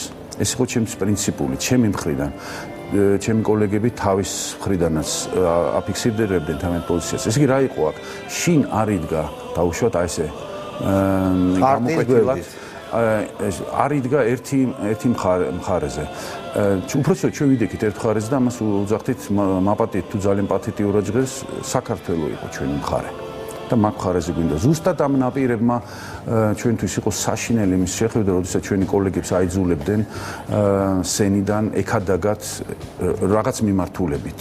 კი ბატონო, არც მინდა უკვე დავარქვა რომელი და რანაირად. ხო, ჩვენ ვუახტოვთ იცით, ეს იყო სრულიად მიუღებელი. ეს არ ვიცი, რომელიღაც მე ვიცი ამერიკული არჩევნების პერიოდში როგორ ხდება იქაც განაწილება, ვარსკვლავები როგორ აფიქსირებენ, დიდი პიროვნებები, მაგრამ ჩვენ შემთხვევაში ვიგზენით აი სრულიად მატერიალიზებულად, რომ ჩვენი გაყოფა ნაპირებზე, ჩემი და შენი და ასე შემდეგ, ეს იყო დამღუპელი ჩვენთვის. და ჩვენი მთელი მოძრაობა იყო ის, რომ გავერთიანდეთ, ვიყოთ თავისუფლები. ერთი ხმა დავარქვით პროექტს. ერთი ხმა, რომელიც გადაწყვეტდა ჩვენ მომავალს. ეს მესმის, მაგრამ გარკვეულ საფრთხეებთანაც იყოს ასოცირებული. უბრალოდ ეს არ იყო მაინდა-მაინც იოლის საქმე მაშინ. ეს ძალიან რთული აღმოჩნდა. პირველივე კონცერტი ჩვენ უსაყვარლეს ქალაქში ზუგდიდში. აღმოჩნდა, რომ თურმე იმდენად მნიშვნელოვანია შინის კონცერტი, რომ თურმე თავდაცვა საჭირო, თურმე გისოსებია საჭირო, თურმე ათასობით ბავშვების უფასოდ ყვითელი ავტობუსები წაყვანა ანაკლიაში უფასო კონცერტის ჩატარება მათთვის და ასე შემდეგ და ამ დროს მოხდა კი და თქვენ თქვენს ტურს ესეთი ინციდენტები ახლდა და ამ დროს რომელიღაც მე არ ვიცი მათ თქვენ კოლეგებს არ დაუძახებ იმიტომ რომ ბუჩქებიდან გამოსული კამერა და კითხვა რომ ესეთი სახით მოჭუტული თვალებით და მე მგონი იმდენი ხალხი არ არის მოსული თქვენ კონცერტზე რამდენიც უნდა იყოს და იცით როგორ აღმაფრთოვან ამ მომენტმა ვისაც მე შემეძლო მეთქვა რომ არა ზუსტად ის ხალხია მოსული ვინც გაბედა მოსვლა თქვენ აკლი ხართ გამოდით ბუჩქებიდან და დადიქით ჩვენ გვერდზე არაფერს არ ვაპირებთ ისეთის თქმას რაც თქვენ არ გეკადრებათ მოისმინოთ და პირველივე ნოტებიდან გაივსო ზუგდიდის ნომიდან არ მინდა მე ზუგდიდელებზე ისე გამომივიდეს მე თქვას რომ ვინმე შეეშინდა რა იყო ათასობით ხალხი და ეს ათასობით ხალხი ისმენდა თავისას შინ არ იყო შინ ჩვენ ვიყავით გამტარი ჩვენ ვლაპარაკობდით რაღაც გზავნილს რომელიც ჩვენს გავლით მიდიოდა წინწყარო არ ეკუთვნის არც ერთ მხარეს არც მეორე მხარეს ეკუთვნის საქართველოს და ეს იყო ჩვენი პოზიცია და დარჩა ზუსტად იგივე დამთავრდა ეს ყველაფერი დამთავრდა ეს ხანა ეხლა შედარებით შეუდარებლად ნორმალურ ვითარებაში ვცხოვრობთ. აღარ აპირებთ ხო ამ მიმართულებით არავის ხარდაჭერას, არავის ეს თქვენი მისია იყო და ეხლა უბრალოდ ეს კონცერტიც გამოხატულება იყო თქვენი. არაფერი არ იცვლება, ჩვენ ისევ საქართველოს ხარეს უნდა მესმის, მაგრამ უკვე ისეთი პროლიტიკური პროცესი არ მიმდინარეობს ისეთ. მადლობა ღმერთს. აი ეს 26 მაისს რატო იყო მაინდა-მაინც 26 მაისს რატო დაამთხვილეთ თქვენ? 26 მაისი მე შევეცადე ჩემი გზნობა სიტყვებში გამომეხატა პუბლიკას შევხვდი მე პირადად ამ სიტყვებით. რა არის ჩვენთვის 26 მაისი? ეს არის ორი საოცარი სამყაროს შეერთება. ერთს ქვია თავისუფლება და მეორეს ერთობა. აი ეს ორი რამ შენ დარჩე თავისუფალი და იყო ერთი დიდი მშვენიერი, დიდი ძალის ნაწილი. და ამ დროს ისევ თავისუფალი რჩებოდი მასში. ეს მინდა ჩემგან ეს გზნობა გამიზიარებინა 26 მაისს ჩვენ თქვით ოდესღაც და ყოველთვის ამ დღეს ჩვენ ვამბობთ ერთ რამეს. მუსიკას დაუბრუნდეთ. მიუხედავად იმისა, რომ წარმატებული ხართ იმ ჟანრში, რომელშიც მოღვაწეობთ, ეს არ არის მასობრივად პოპულარული ჟანრი და ვერც იქნება. საზღვარგარეთ, ეს არ არის პოპ მუსიკა, ეს არ არის როკ მუსიკა და ასე შემდეგ. თუმცა არსებობს საკუთარი თავის უფრო მეტად პოპულარიზაციის სხვადასხვა მარკეტინგული მეთოდი, რომელზეც ალბათ კი არა დარწმუნებული ვარ იცით. მაგალითად ფიუჩერინგების ვიღაცასთან ერთად რაღაცის ჩაწერა და ასე შემდეგ. თუმცა ზოგიერთი ხელოვანი მუსიკოსი ფიქრობს, რომ ეს რაღაც ხარკის გადახდა და გაუბრალოება მუსიკის, ანუ კომერციალიზაცია რაღაც იმ სულისკვეთებას კლავს, რომელიც ჩანასახშივე იყო. თქვენ ამ მიმართულებით რას აპირებთ? აპირებთ თუ არა ნაბიჯები აქეთ გადადგათ? უცხოეთში იქნება ეს თუ სადმე სხვაგან. ანუ ბიზნესი ითხოვს რასკურელე თავის მოთხოვნებს იყენებს ყოველთვის და ეს ამას ჩვენ ვითვალისწინებთ. ეს ნაკლებად საინტერესო თემა, ეს ჩვეულებრივი აუცილებლობაა. მაგრამ ერთი მნიშვნელოვანი რამე მინდა ვთქვა, შეიძლება ახალგაზრდა მუსიკოსების გასაგონად. რადიკალურად შეიცვალა ჩვენი პოზიცია მაყურებელთან ურთიერთობაში და გარეთ. ჩვენ მაგათი ვახერხებთ სტადიონებზეც გამოსვლას. ოღონდ ეს არ არის შინის საავტორო კონცერტი, არამედ დიდ ფესტივალში დაახლოებით 50,000 კაცის წინაშე გამოსვლას, როდესაც შენ წინ გამოდის ძალიან ცნობილი ფლამენკოს ბენდი და სტადიონის ერთ მხარეს არის ეს სცენა და ეს 50,000 კაცი ტრიალდება და მეორე მხარეს დგას ქართული ჯგუფი, რომელსაც არ იცნობს არავინ საერთოდ და საქართველოს არ იცნობს შეიძლება დიდი ნაწილი. და ამ დროს შენ უნდა ისე თავიდანვე ისე უნდა შეხვიდე, რომ არა ეს მუხტი არ ჩააგდო. ხო, აი აქ უბრალოდ მართლაც რაღაცა გაცოცხლდა რაღაც სიტყვა და მე მიწევდა წაყვანა და უთხარი აი ეხედე ძევით ღრუბლიანია, მაგრამ აი იქ ჩანს მე-7 გალაქტიკა, იმის იქით მე-9 გალაქტიკა, აი ერთი პატარა პლანეტაა საქართველო. იქიდან ვართ. პატარა ტალღა მღიმილის გაიარა ამ 1000-ებზე და ჩვენ უკვე დიდი ხანია გაკვირდებით. ველაპარაკები იმ ენაზე სამწუხაროდ, რომელზეც ჩვენ ვართ სხვა ცივილიზაციის არსებები გიყურებთ და ძალიან მოგწონს ეს მხარე განსაკუთრებით ანდალუსია რა, ლამაზია ეს. და ძალიან გავართ ერთმანეთს. ეხლა ნახეთ ჩვენ შევატყობთ ერთმანეთს როგორ ერთნაირ რაღაცებზე ვფიქრობთ. ცხენოსნური ჩვენებურად რო თქვა და იქაურად ვამბობთ კაუბოების სიმღერა, აი იქ იმ ცივილიზაციაში კაუბოები ესე ღერიან. და აქ ძალიან საინტერესო რამე მოხდა, თუმე პირველ რიგებში იყვნენ მუსიკოსები, რომლებმაც ჩვენ სხვა კონცერტში გუნახეს და ჩამოვიდნენ სპეციალურად ამისაღურებლად. ეს ხო ქუჩის ესეთი ცირკი, კონცერტი, ასეთი ჯგუფი იყო ამ. ისეთი ტაში ატეხეს ეს პალმას რო ქვია ესპანური და ესეთი რიტმი მოგცეს და აიყოლიეს პირველივე რიგები და პირველი ნოტებიდან. ეს კონცერტი აი მართლაც ეს რამდენჯერმე მოხდა ესე დიდი. თქვენ ენერგეტიკა იგზენით და ეს აი როკ კონცერტის მსგავსი ენერგეტიკა. კი, საოცარი, ნუ ეს როცა მართლა 50,000 ადამიანი. ერთს მინდა მოვასწრე და ვიტყვი, რა იყო აქ მნიშვნელოვანი. აი რაღაც მომენტში შინმა გადატეხა გადატრიალდა რაღაც და ჩვენი მისამართი შევცვალეთ, ამას სიამოვნებით ვამბობ, ვიმეორებ კიდეც. გონება და ინტელექტი მსმენელის შევცვალეთ მისი გულით. ყველაზე ჭკვიანი და საოცრად ფაქიზი სამყაროთი, რომელიც დევს ჩვენში, რომელსაც არ ჭირდება კონსერვატორიის დამთავრება, აკადემიის დამთავრება. არ ჭირდება ცოდნა რაღაც თეორიული. ანუ თქვენ იგზენით ის რიტმები, რომელიც აერთიანებს ერთმანეთს, მაგრამ აი ესპანეთის შემთხვევაში მაინც მსგავსი ცივილიზაციები ძალიან ახლოს არის. აქ უფრო გაგიადვილ. მაგრამ ეხლა როგორია ლატვიაში გაკეთება ამ ყველაფრის? გარიათში ეს თითქოს არადა გული ისევ თბილია იქაც. ტრადიცია შემოსვანე. ხო, შესაბამისად თქვენ როგორც პროფესიონალებმა იცით თუ როგორ უნდა რა მუსიკა უნდა მოასმენინო დარბაზში ადამიანს, კამერულად, რა უნდა მოასმენინო 50,000-იან სტადიონს, ისე რომ სახე არ დაკარგო და შენი ხელწერა გქონდეს. ანუ იქ ალბათ თვითონ არანჟირების, თვითონ დაკვრის, თვითონ პერფორმენსის კუთხითაც იცით. სწორედ ამას გულისხმობდი, როცა ვლაპარაკობდი, რომ კომერციალიზაცია აი ამას გულისხმობს, რომ ადამიანები არ არიან ჩაკეტილი ერთ რაღაც გარკვეულ ჩარჩოში და ანვითარებენ. თქვენ რას აპირებთ ტრადიციული კითხვა? საომაროდ, ანუ ალბომის პრომოუშენალ ახლა ჩვენი ზოგადი გეგმების გარდა ეს არის ზუსტად ის, რაც ჩვენ გვინდა აი ეს პროექტი, რომელიც ძალიან მნიშვნელოვანია ჩვენთვის. არაჩვეულებრივი გამოფენა, ეს არის სერია დიდი მუსიკალური პორტრეტების და ჩვენ ავირჩიეთ პირველი პორტრეტი ბუნებრივად გია ყანჩელი. აჰა. გია ყანჩელის მუსიკის თეატრის და კინოს მუსიკა. მაესტრომ გამოუშვა რაღაც წიგნი, რომელიც ზუსტად შეკრებილია მარგალიტების სახით მისი იდეები. აი ეს იყო მთავარი. ჩვენ არ თქვენ არა უკვე ცნობილ ხიტებს, არამედ მის იდეებზე აწყობთ რაღაც ეს მის ცნობილი ხიტებია, მაგრამ ეს არის ფაქტიურად 16 ტაქტიანი, 8 ტაქტიანი იდეა, რომელიც ჩაწერა მაესტრომ და გამოსცა და ეს წიგნი არის უდიდესი ძალის მატარებელი. უკვე რამდენიმე ძალიან საინტერესო პროექტი დაიწყო მსოფლიოში. თქვენ გინდათ ყანჩელის მუსიკაზე აგება პროგრამის, ხო? პირდაპირ. აგებულია ეს პირველი. აი ეს ჩვენი წარმოდგენა, რომელიც 26-ში წარმოვადგინეთ თბილისში და ხვალ გვაქვს მეორე კონცერტი. ეს არის ყანჩელის იდეები. ეს არის პირველი პორტრეტი და გია ყანჩელის მუსიკაზე. ანუ ამ სულისკვეთებას თქვენებურად ახერხებთ, ხო? დასკვნელი შინისეული ყანჩელია ეს.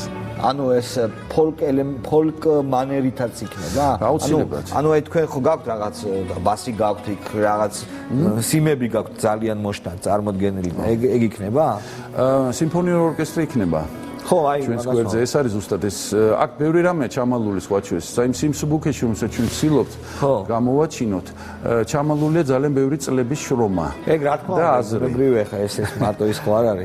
და ესე რომ დიდი ხნის ოცნება სცენაზე პოლიტიკურად იჟღერებს, მაგრამ მე ხელოვნებას ვილაპარაკებ, დიდი მშვიდობის წარმოჩენა, როდესაც სოფლიო უშველებელი სისტემები, როგორც არის ევროპული კლასიკა, ამერიკული ჯაზი, როგორც იმპროვიზაციის საბადო მოძღვრება, ესე ვთქვათ, როდესაც კლასიკამ გილიოტინაზე დადო იმპროვიზაცია და ახლობით მე-19 საუკუნეში ეს აუცილებელი ნაწილი მუსიცირების იმპროვიზაცია ეს გადარჩა ამერიკულ ხელოვნებაში, ჯაზში. ზედმეტ კლასიციზმმა დედაუტირა.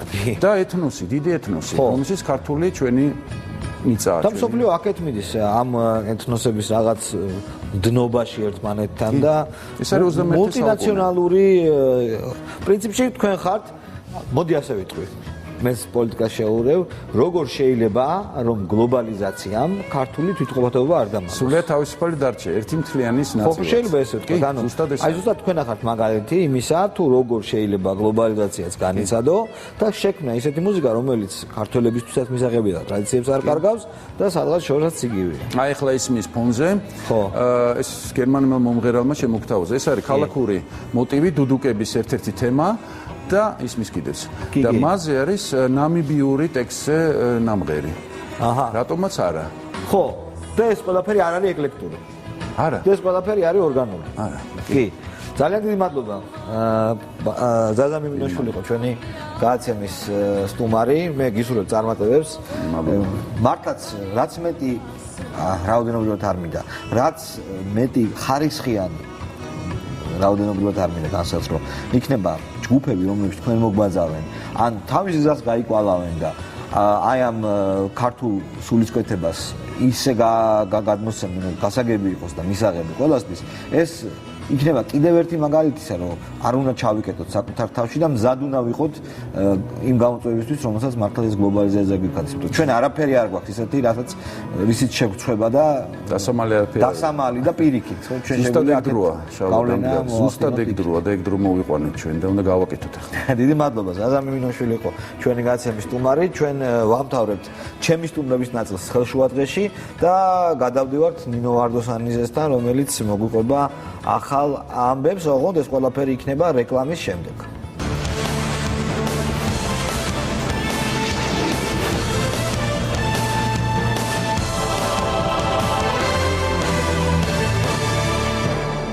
მეცხრე არხის საინფორმაციო სამსახური პირდაპირ ეთერში ბრუნდება ახალ ამბებს 2 საათზე ნინო ვარდოსანიძე გაგაცნობთ.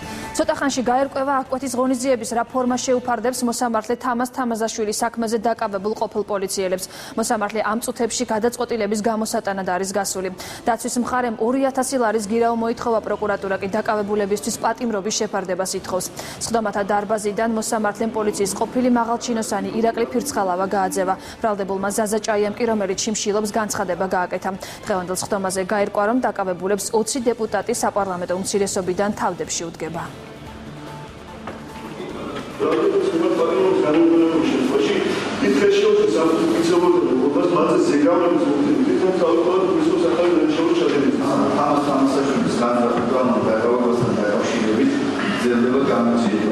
გამოსავლელი და გადასაცემია დანაშაულში ფიგურანტის სხვა პირების პასუხისმგებლობის საკითხი. დანაშაულის შესაძლო ჩამდგენილები უშუალოდ მონაწილეობდნენ განზრახულყანო გადაობის ოპერაციაში. ამდენი კავშირში ყოფებიან ბრალდები. სპეციალიზმ მანქანამახეს უსწრაფ გამიშვება. იდეა ეს სულისკვეთება არ მიყიდა, მაგრამ მე მოვუჩინეს. აკუთვნილება შემდგომ შემდგომ სარდაფები რუსეთში მოხდება და გავაცემთ ამას. ინტერეს პოლიციელები არ გასაგებია. პრემიერ-მინისტრი ბიძინა ივანიშვილი უახლოეს მომავალში ოფიციალური ვიზიტით ისრაელში გაემგზავრება. ამის შესახებ საქართველოში ისრაელის ელჩმა იუვალ ფუქსმა თბილისში უნივერსიტეტ გორგასლის სტუდენტებთან შეხვედრის დროს ჟურნალისტებთან საუბრისას განაცხადა. მისივე თქმით, ბიძინა ივანიშვილი ისრაელში ქვეყნის პრემიერ-მინისტრმა მიიწვია. Right now we are heading visit of the Prime Minister Mr. ისრაელის საელჩო აწარმოებს მოლაპარაკებებს პრემიერ-მინისტრთან, რომ მომზადდეს ბიძინა ივანიშვილის ვიზიტი ისრაელში. შინაგან საქმეთა მინისტრი უკვე იმყოფებოდა ჩვენს ქვეყანაში და ვიმედოვნებთ, რომ მთავრობის სხვა წევრების ჩამოვლენ. პრემიერის ვიზიტი ისრაელში უაღრესად მნიშვნელოვანია, რომელიც ხელს შეუწყობს ორ ქვეყანას შორის ურთიერთობების გაღრმავებას, როგორც პოლიტიკურ, ეკონომიკურ, ასევე კულტურულ ჭრილში. გია ჭანტურიას მკვლელობის საქმის ხელახალ გამოძიებას ითხოვს გარდაცვლილის ოჯახი. ეროვნული მოძრაობის წარმომადგენელი ირინა სარიშვილი აცხადებს, რომ გამოძიების მოთხოვნა სწორი ნაბიჯია, თუმცა ეჭვობს, რომ ახალი ხელისუფლების პირობებში გამოძიება ობიექტურად ვერ წარიმართება. ირინა სარიშვილი მზად არის მკვლელობის ხელახალი გამოძიების მიზნით შესაბამის უწყებებს ჩვენება მისცეს. სარიშვილი ასევე მზად არის გამოძიებას დაეხმაროს და ის ტყვია წარადგინოს, რომელიც შემთხვევის დღიდან ორგანიზმში აქვს ჩატოვებული, მიუხედავად იმისა, რომ ტყვის ამოღებას ურთულესი ოპერაცია სჭირდება. გამომდინარე იქიდან, რომ მე ასე თუ ისე გაცნობილი ვარ საქმის მასალებს და ასე თუ ისე ვფლობ რაღაც ინფორმაციას მონაწილეების და ორგანიზატორების თაობაზე და იქიდან გამომდინარე, რომ დღევანდელი ხელისუფლება თავისი შემადგენლობით დიდად არ განსხვავდება წინა ხელისუფლებებისგან და სისტემური ცვლილება, რაც მთავარია ამ ხელისუფლებებს არ მოუხდენიათ ქვეყანაში, აქედან გამომდინარე მე ცოტა ეჭვმეპარება, რომ სურვილის შემთხვევაშიც კი ეს გამოძიება წარიმართოს ნორმალურად. ყოფილი რკინიგზის საავადმყოფო გარდაცვლილი პაციენტის ოჯახს უჩივის. პენსიონერ ლიზა ხუზმიაშვილს აღნიშნულ საავადმყოფოში 4 ოპერაცია ჩაუტარდა, რაშიც გარდაცვლილის ოჯახს 20,000 ლარს თხოვენ. ხუზმიაშვილის ოჯახი საავადმყოფოს ექიმებს დაუდევრობაში ადანაშაულებს და ამტკიცებს, რომ პირველი ოპერაციის შემდეგ პაციენტს პერიტონიტი განუვითარდა და ამის შემდეგ გახდა საჭირო დამატებითი ოპერაციების ჩატარება. ამის შესახებ ინფორმაცია დღეს ჟურნალისტებს ქართული დასის ლიდერმა ჯონდი ბაღათურიამ მიაწოდა. აღნიშნულ ფაქტზე კომენტარი ჯანდაცვის მინისტრის მოადგილემაც გააკეთა. პენსიონერი, რომელმაც ჰოსპიტალს მიმართა, საავადმყოფოს მიმართა მანაწლავის, ესე იგი, ტკივილით, მას გაუკეთა ოპერაცია, თუმცა ექიმთა დაუდევრობის გამო შემდგომში განუვითარდა პერიტონიტი, დასჭირდა კიდევ რამდენიმე გზის ოპერაციის გაკეთება, მაგრამ ადამიანი მაინც ვერ გადარჩა და გარდაიცვალა. ეხლა მის შვილს, რომელიც ასევე პენსიონერია, ბაღის პედაგოგია, ეს საავადმყოფო თხოვს იმ კიდევ დამატებით 4 ოპერაციის ფულს, რომელიც გამოიწვია ამ საავადმყოფოს ექიმთა სრულმა დაუდევრობამ და განუკითხაობამ. თუ დავა არის სამედიცინო დაწესებულებასა და პაციენტ შორის, თავისთავად ერთ-ერთი გზა არის სასამართლო, მაგრამ არ გამომიცხავთ, რომ ჩვენი მხრიდან, ჩვენი ფუნქციებიდან გამომდინარე, შევისწავლოთ ეს მაგალითი და გამოავლინოთ თუ სავარაუდო დამნაშავე.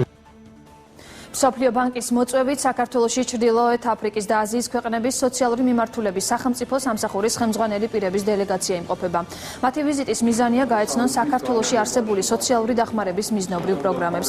დელეგაციის წევრები დღეს ჯანდაცვის მინისტრს, სოციალური მომსახურების სააგენტოს ცენტრალური აპარატის წარმომადგენლებს და რეგიონული ოფისების ხელმძღვანელებს შეხვდნენ. ჩვენ სტუმრად გვყავს ჩრდილოეთ აფრიკისა და ახლო აღმოსავლეთის ქვეყნებიდან სხვადასხვა სამთავრობო სტრუქტურების წარმომადგენლები იმისათვის, რომ გაუზიაროთ ერთმანეთს ჩვენი გამოცდილება, ისინი დაინტერესებული არიან ჩვენი სოციალური სისტემით, სოციალური პროგრამებით. უკვე ორმა ქვეყანამ, ლიბანმა და ტუნისმა უკვე გადაიღო ჩვენი ვარიანტი იმისათვის, რომ თავის ქვეყანაში დანერგონ მიზნობრივი სოციალური დახმარების სისტემა. ქვეყნის წარმომადგენელი ეწვია საქართველოს ახლო აღმოსავლეთიდან და ჩრდილოეთ აფრიკიდან. ჩვენი მიზანია გავეცნოთ საქართველოს გამოცდილებას მიზნობრივი სოციალური დახმარების რეფორმებში. ახალ ამბებს 3 საათზე გაგაცნობთ, მანამდე კი ჩვენს ეთერში კვლავ ცხელიშუა დღე. დაბრუნდით ცხელშუა დღეში თვითფასდელი მაყურებლებო, რედი კარატი არ გამოდის, მაგრამ მირე ჟივოტნი შეიძლება გამოვიდეს, ხო? ფლორა, ფაუნა არ გაკლებთ ამ სიამოვნებას. ჩემს რუბრიკაზე გადავდივართ. დღეს ჩვენ საუბრობთ თემაზე ჩვენ და ჩვენი 4 ფეხა მეგობრები. ჩვენი სტუდიის სტუმრები არიან ვეტერინარი კაკო რუაძე, ჟურნალისტი ლულუ კახიანი, რომელიც საკუთარ კატასთან ერთად შემოგვიერთდება სულ ცოტა ხანში და რეჟისორი გიომ გელაძე უკვე ლაბრადორთან ერთად. ჩვენ ტელეფონის ნომერი 2-55-09-09 და თუ კითხვები გაგიჩნდებათ, შეგიძლიათ დაგვიკავშირდეთ. ყოლია თოდესმე. არა ძალიან მინდა რომ მე მყავს. მე რა არის ამის მიზეზი რა უშლის ხელს? რთულია არა გეთახმები რომ მასწავლებლად ძალიან რთულია. თუ საკუთარი სახლი არ გაქვს მე მგონი შენ ყავს და კი აი ზუსტად ისეთი ლაბრადორი მყავს როგორც გიომ გელაძეს და ანუ იცი რაღაც განსაკუთრებული მომლის წესები. განსაკუთრებული არაფერი არ ვიცი პრინციპში მე ესე ძალიან არული. ოჯახის წევრები და დედა ჩემის სამბავია. კარგი, მოდი შენი თემაც დავაანონსოთ. რაც შეეხება ჩემს თემას, მე პროფილის ფოტოზე ზოგადად სოციალურ ქსელზე ვისაუბრებ, ჩემს სტუმრებთან ერთად სანდრო ასათიანი, ჯიპას პროფესორი და კრისტი ყიფშიძე მოდელი იქნებიან ჩვენი სტუმრები. რამდენად ხართ აქტიური Facebook-ელები? მე ძალიან აქტიური. შალვა ბუნებრივია ძალიან აქტიური. აქტიურები ვარ თუნდაც იმიტომ რომ ეს ჩვენი ყოველდღიური საქმიანობაა, თუნდაც ის რომ კედელზე ვცოცავთ იმის დამსახურებით რომ Facebook-ში ძალიან ხშირად ვიწყებთ. მანამდე კეთი შენ შემთხვევაში როგორ იყო ფოტოებს ხშირად? მანამდე ადნაკლასნიკის მოხმარებები. ძალიან ცოტა. ვიყავი. ცოტა მე მაშინ ციხეში ვიყავი და მახსოვს ციხის უფროს მოადგილემ მაშინ ამიყვანა და ნახეო რა მაგარი რაღაცა არისო ეს. წარმოიდგინე 3 წელი ციხეში ვარ, კომპლეტ ნანახი არა მაქვს. დაგავიწყდა ადნაკლასნიკი განახა. მაგრამ ადნაკლასნიკი მანახა, რომელიც იმ ხანად ახალ შემოღებული. და შენ როცა გამოხვედი უკვე პირდაპირ Facebook-ი იყო ძალიან. ადნაკლასნიკი გამოვტოვე. თბილისში ჯერ შემოვიდა MySpace-ი ძალიან აქტუალური იყო, შემდეგ იყო ეს ადნაკლასნიკი და ეს ბნელი წარსული ყველამ გავიარეთ, ვინც გარეთ ვიყავით საუბრად და შემდეგ უკვე Facebook-მა დაიწყო ყველაფერი. 0909 ჩვენი სტუდიის ტელეფონი, თუმცა მანამდე სიუჟეტი, რომელიც ჩვენმა ჟურნალისტმა მოამზადა. ჩაკა 4 თვის აღმოსავლურ ევროპული ნაგაზია, რომელმაც ეზოში სეირნობისას თაგვის წამალი შეჭამა. მიუხედავად იმისა, რომ ლეკმა მცირე რაოდენობით საწამლავი მიიღო, ინტოქსიკაციის დიაგნოზით ვეტერინარულ კლინიკაში მოათავსეს, სადაც უკვე 2 დღეა მკურნალობენ. ძაღლს მუდმივად უკეთებენ გადასხმებს და ანტიბიოტიკებს, რომ ორგანიზმი ტოქსინებისგან დაიცალოს. ძირითადი მკურნალობა არის სითხე, ანუ სითხეს უსხავთ. ეს არის ფიზიოლოგიური გლუკოზა, რთულის ხსნარები. რომელშიც როგორც საგულე, როგორც ყველა ვარიანტში საგულე, პირველ რიგში ვასხავთ ვიტამინებს, ვასხავთ ღვიძლისთვის, ელენთვისთვის, ფილტვისთვის, ანუ ყველა ორგანოს ვედებით გადასხმით. ანუ უტარდება სიმპტომატიური მკურნალობა გადასხმის ფონზე, იმიტომ რომ საკვებს ჩვენ არ ვაღებინებთ, მანამ სრულიად არ გასუფთავდება კუჭნაცლავი. და ესეთი კარგი გოგო არის. თვითონაც ძალიან უნდა რომ გადარჩეს და გამოძროს და იმედია ყველაფერი რიგზე იქნება.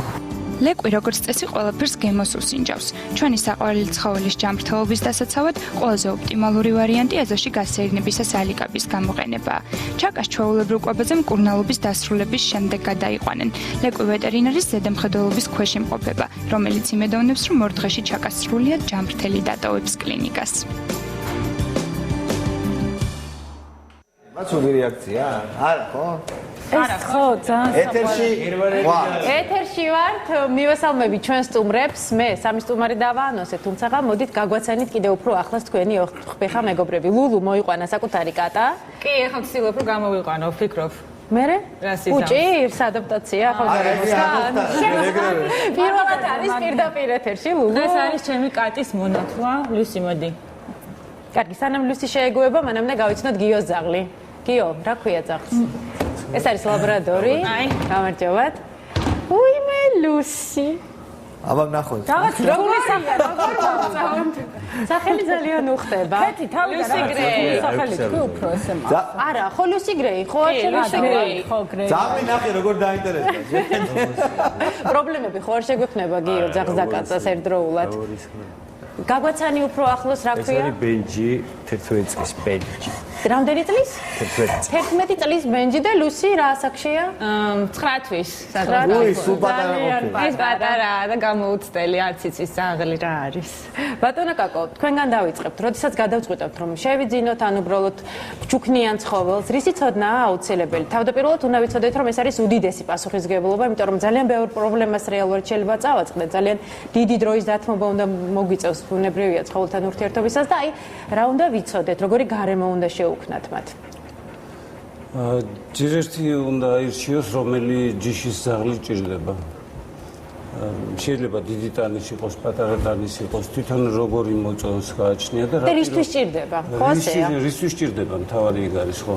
რა თქმა უნდა, პატარა ჯიშის ზაღლები უფრო საკუთარი სიამოვნებისთვის იყენებენ და ხოლო დიდი ზაღლი ახლა კავკასიური მაგალითად, ლაბრადორიც საშუალო ტანისაა და შეიძლება ოთახშიც ყავდეთ და შეიძლება ეზოშიც იყოლიოთ. ისე ადაპტაციას რამდენად მარტივად გადიან? რაღაც ციხეში მგონია ესეთი ზაღლები, რომელიც ტანი ცოტა დიდი ზომის არიან და ბინებში ყავთ გამოკეტილი. რა თქმა უნდა, ეგ უსამართლობაა ცხოველის მიმართ. და საერთოდ წინასწარ უნდა აირჩიოს თვითონ. უნდა გაერკვეს ზაღლის ჯიშის ხასიათში. ყველა ზაღს თავისებურება ახასიათებს რაღაცა და თუ ეს თავისებურება ვერ გაითვალისწინეს, მოიყვანენ ზაღს, მერე გამოდის რომ თურმე ზაღლი იმ პირობებში ვერ ძლებს, ან პატრონი ვეღარ იტანს, ან ბეწვი იქნება იმისი, ან დასვრის ზაღლი, ან რაღაცას და პრობლემები სწორად აქ პრობლემები ჩნდება ხოლმე მერე. ბეწვი ყველა დასვრივ არა? ხო, მაგრამ გააჩნია ზოგს მეტად, ზოგს ნაკლებად, თქვა როგორი ზომის ბეწვი აქვს, ამაზეც არის დამოკიდებული და კი, რა თქმა უნდა, არის ჯიშები, რომლებსაც საერთოდ არ ცვივად ბეწვი. რომელია ასეთი ჯიში? უდელი მაგალითად. უდელს არ ცვივა ბეწვი, უდელს? რას ამბობ? აი იორშკის ტერიერი არის ეგეთი. ეს არ უნდა ცვიოდეს შეიძლება. ფრანგული ბულდოგი, რომელსაც თავად ძალიან მოკლე ბეწვი აქვს. მაგრამ ბეწვი ხომ თავისთავად მოკლე აქვს. ახლა მოკლეა უფრო საშიში არის, უფრო საშიშია, ის დალმატინელსაც არ აქვს, მაგრამ ძალიან ცვივა მაგალითად. ბეწვი მაინც ბეწვია, ხო? და რატომაც ისეთი წარმოდგენა რომ ბეწვი რო გადაყლაპოს ბავშვმა ან ვიღაცამ აუცილებლად ეხინოკოკი უჩნდება და მაგრამ ფაქტია რომ მაინც უნდა ფრთხილად ვიყოთ. ლულუ, აი მაინტერესებს შენ შემთხვევაში როგორ აღმოჩნდა ლუსი გრეი შენს ოთახში, შენს ოჯახში და ჩემს ოთახშიც, შენს ოთახშიც ვიცი და შენმა ორმა ქალიშვილმა როგორ მიიღო ის. და რამდენად გახდა ის სულფეას? ცირა ადრე მყავდა კატა, მე ჩემი პირველი შვილი რომ ეყოლა, მაშინ გავაჩუქეთ ის კატა. რაღაცა განვიცადეთ თელო ოჯახმა. მე ყოველთვის მინდოდა რომ კატა მყოლოდა, მაგრამ რაღაც საშუალება არ იყო, იმიტომ რომ ხან ჩემს მშობლებთან ცხოვრობდით, ხან დედამთილთან და მეთქი ბავშვი მეხოწებოდა ელენე უფროსი რომ მოიყვანე ცხოველი. მე ვთქვი რომ როცა ვიქნები ცალკე მე თავისუფლებ ოცნებას. და ეს დრო და ჟამი დადგა და აღმოჩნდა თქვენ ლუსი გრეი ჩემმა სტუდენტმა მაჩუკა. ეს რაღაც განსაკუთრებული ჯიშის კატა. ეს არის ბრიტანული ანუ სკოტიშ ფოლდერს ეძახიან შოტლანდიური, რუსულად ქვია ვისლოუხა, ქართულად არ ვიცი ეს ანუ მოკეცილი ყურები აქვს. და ძალიან ლამაზი ჯიში არის. ისე ამბობენ რომ რაღაც განსაკუთრებული სიმშვიდე შემოაქვს კატას ოჯახში. კი, თვითონ ბრიტანული კატები გამოირჩევიან სიმშვიდით სწორედაც, რომ მაგალითად სიამის კატებისაგან განსხვავებით ისინი ცოტა აგრესიულები არიან. ერთი პერიოდი იყო ეს რომ მაჩუქეს შეპირებული ვიყავი ჩემს მეგობარზე რომ მიდიოდა საზღვრო გარეთ და ყავდა სიამის კატა და ვუთხარი რომ მეთქი დავიტოვებ შენს კატას ორი კვირა თქო და რაღაც ისე დაემთხვა რომ ეს მაჩუქეს და მეორე დღეს უკვე უარი ვეღარ ვუთხარი იმას. ანუ ორი კატის დატოვება. ორი კატა მყავდა, აი კატები გვეჯდა თავზე ჩვენ. მე როგორ შეეგუენ ერთმანეთს? ის საერთოდ არ ეკონტაქტებოდა, ის სიამის ძალიან აგრესიული იყო, უღრენდა. ამას აინტერესებდა სულ და ეს მიდიოდა ცნობის მოყარეობა, რაღაც აწუხებდა და მაგრამ საერთოდ არ კონტაქტობდნენ. ის ცალკე ოთახში იყო, ოკუპირებული ქონდა საძინებელი, ამას დანარჩენი მთელი. ხო და ეგ არის, ძაღლზე გადავიდეთ, ძაღლზე. გადავიდეთ ძაღლზე და კიდევ უფრო ახლოს გავაცადეთ. კატა რა არის ხლა? კატა კაია, მაგრამ თავისთვის არის, შენი არ არის რაღაცა. კაღლი კაცია რა, ერთგული შენიანი ადამიანი. რატომ არ არის როგორ აღმოჩნდა? როგორ აღმოჩნდა თქვენს ოჯახში? ბენჯი როგორ აღმოჩნდა? რატომ ემალება კამერებს? იმიტომ რომ ისე შეც რა აღარ ჩანს არსაი. ბენჯის ნათლობაა პირდაპირ ეთერში როგორც ლუსი გრეის თუ არა? ხო, კი. ანუ ბენჯიც პირველად არის და ბუნებრივია დაბნეულია. პირდაპირ ძალიან მე ვარ მეორედ ცხოვრება. და ძაღლი საიდან იქნებოდა? როგორი კაცია? კაცია, როგორი კაცია? მაგარი კაცია. ყველა აი ჩემი ძმა არის, რა ცელია ერთად ცხოვრ. როგორ მოხდა და ვიყავით მე და ჩემი შვილი ბერლინში და გვინდოდა ლაბრადორი უნდოდა მაგას. რამდენი წლის იყო მაშინ? 3 წლის იყო და იქ ვიყიდეთ ორი და ყავდა ერთი ავით. ანუ გერმანელია. პირველია კი მეუხენში დაიბადა, მერე ბერლინში ეგონა რომ ბერლინელია, მაგრამ აღმოჩნდა რომ ვერელი ბენჯია. გიო, ლუკა რამდენი წლის იყო შენი? ლუკა იყო 11 წლის. ძალიან მნიშვნელოვანია ბავშვებს რომ აუსრულოთ ეს სურვილი, როცა ძალიან უნდათ ძაღლიან კატა. მე საკუთარ თავზე მაქვს გამოცდილი, ასე რომ შემიძლია ვთქვა, რომ ძალიან მნიშვნელოვანი რაღაცა პირობები არის. აი, რო იძახი ძმა არისო, ანუ შენს ხასიათს კარგად იცნობს და შეწყობილები ხართ ერთმანეთთან. აი, აი შეუძლია, აი, როცა ცუდ ხასიათზე ხარ, გაიგოს და ის ძმაკაცივით გვერდში დაგიდგეს და ასე შემდეგ. ანუ აი გაგება რო ითხრან ეგა აქვს, ხო? გაგება აქვს, აი ისი როგორი 10 წელია ბენჯის აქვს ყველასთან ინდივიდუალური ურთიერთობა რა და აი ჩერეს ბენჯი უყურებ ხოლმე ვინ რა ტიპია რა და მივხვდები რა აი მასთან აი ის რა ტიპია იმასთან ეს ურთიერთობა აქვს იმასთან ყველასთან აბსოლუტურად ვისთანაც ურთიერთობა უწევს აქ ინდივიდუალური ტიპია რა ისეთ რაღაცებს ზედმეც არ გააკეთებს პონტი არ არის ხო მაგრამ თუ მოეწონა არც იმას დაამაგრე არა აი ტიპია არა ვაბრო ჰაი კლასის ტიპია რა რა საკამდე არის ძაღლი ლეკვი და მოკლედ რა საკიდან ძაღლი ლეკვი სიბერემდეა სიბერემდე განსაკუთრებით მე მგონი ლაბრადორი მე მყავდა პირადად აღარ დაასრულა ეს ლეკვობის ხანები და ცელკი იყო ყველაფერი გადაგუჭემა საფრთხე შემდეგ გავეცი დაგინა ბოლოს დაურეკე პატრონი და მკითხე რა ძაღლი მოვყიდე თუ გერი მქონდა ასე რომ ლაბრადორი ძაღლი მყავს უკვე 8 წლისაა 8 წლის ძაღლი უკვე ასაკიანია და სადღაც 7 წლის ზევით უკვე ხნიერად ითვლება ანუ ბენჯი უკვე ასაკშია როგორც პატარა ლეკვები ისე არიან ძაღლი არ ბერდება როგორც ადამიანი ჩვენს ეთერში ახლა რეკლამის დროა ჩვენ დროებით გავალთ რეკლამას და მოგვიანებით დაგიბრუნდებით 55 ჩვენი სტუდიის ტელეფონია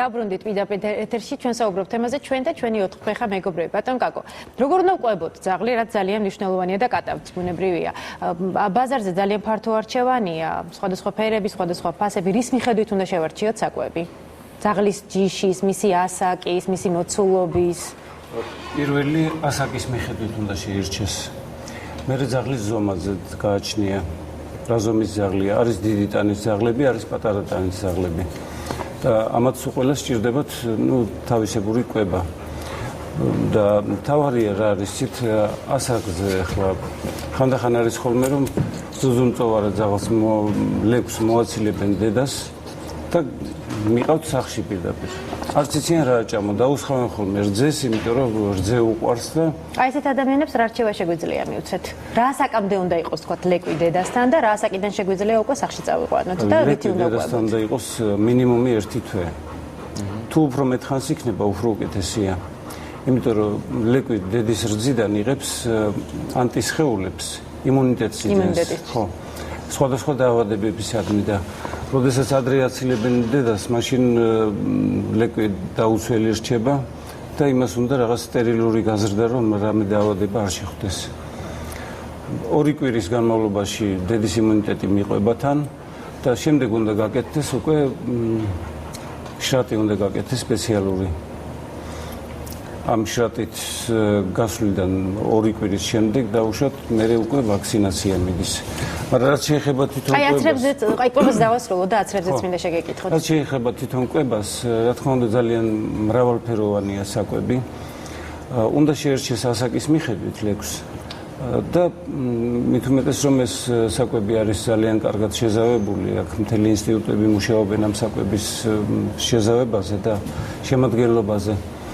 მაგრამ კიდე ყურადღება უნდა მივაქციოთ რომელი საკვები მოწონს. მით უმეტეს თუ მრავალფეროვანი. ანუ მის გემოვნებასაც უნდა დავემორჩილოთ. საჭიროა მაგალითად მცირე ზომის ულუფები ავიღოთ. სხვადასხვა სახის და რომელსაც მოიწონებს, შემდეგ მასზე შევეჭეროთ ყურადღება. ეს რაც შეეხება მზა საკვებს, მაგრამ აი შეგვიძლია თუ რა საკუთარი სადილი გავუყოთ.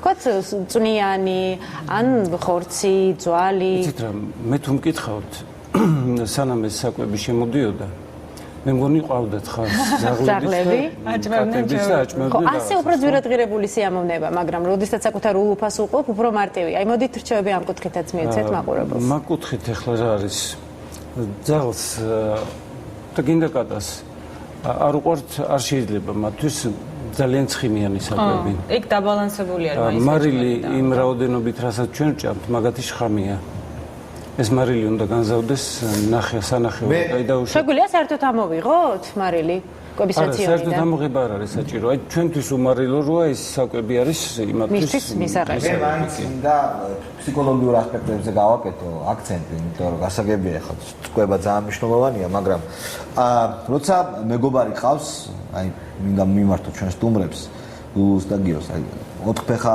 მეგობარი რო ყავს, ძაღლი ან კატა, ხო?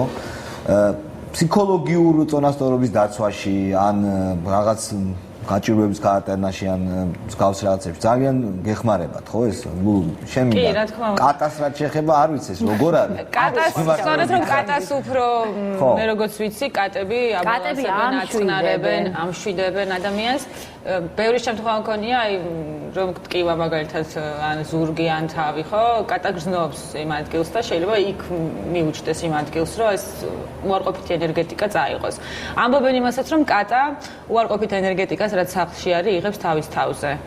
ანუ რა შეიცვალა თქვენ ცხოვრებაში, მას შემდეგ რა პლუსი შემოვიდა? რა ვიცი, უფრო ანუ თუ რაღაც გაღიზიანებული ვარ ან ნერვები მაქვს მოშლილი რაღაცა სიტყვაზე, ხო? ლუსის რო ავიყვან და ეს ღრუტონს რო იწყებს, მამშვიდებს ძალიან.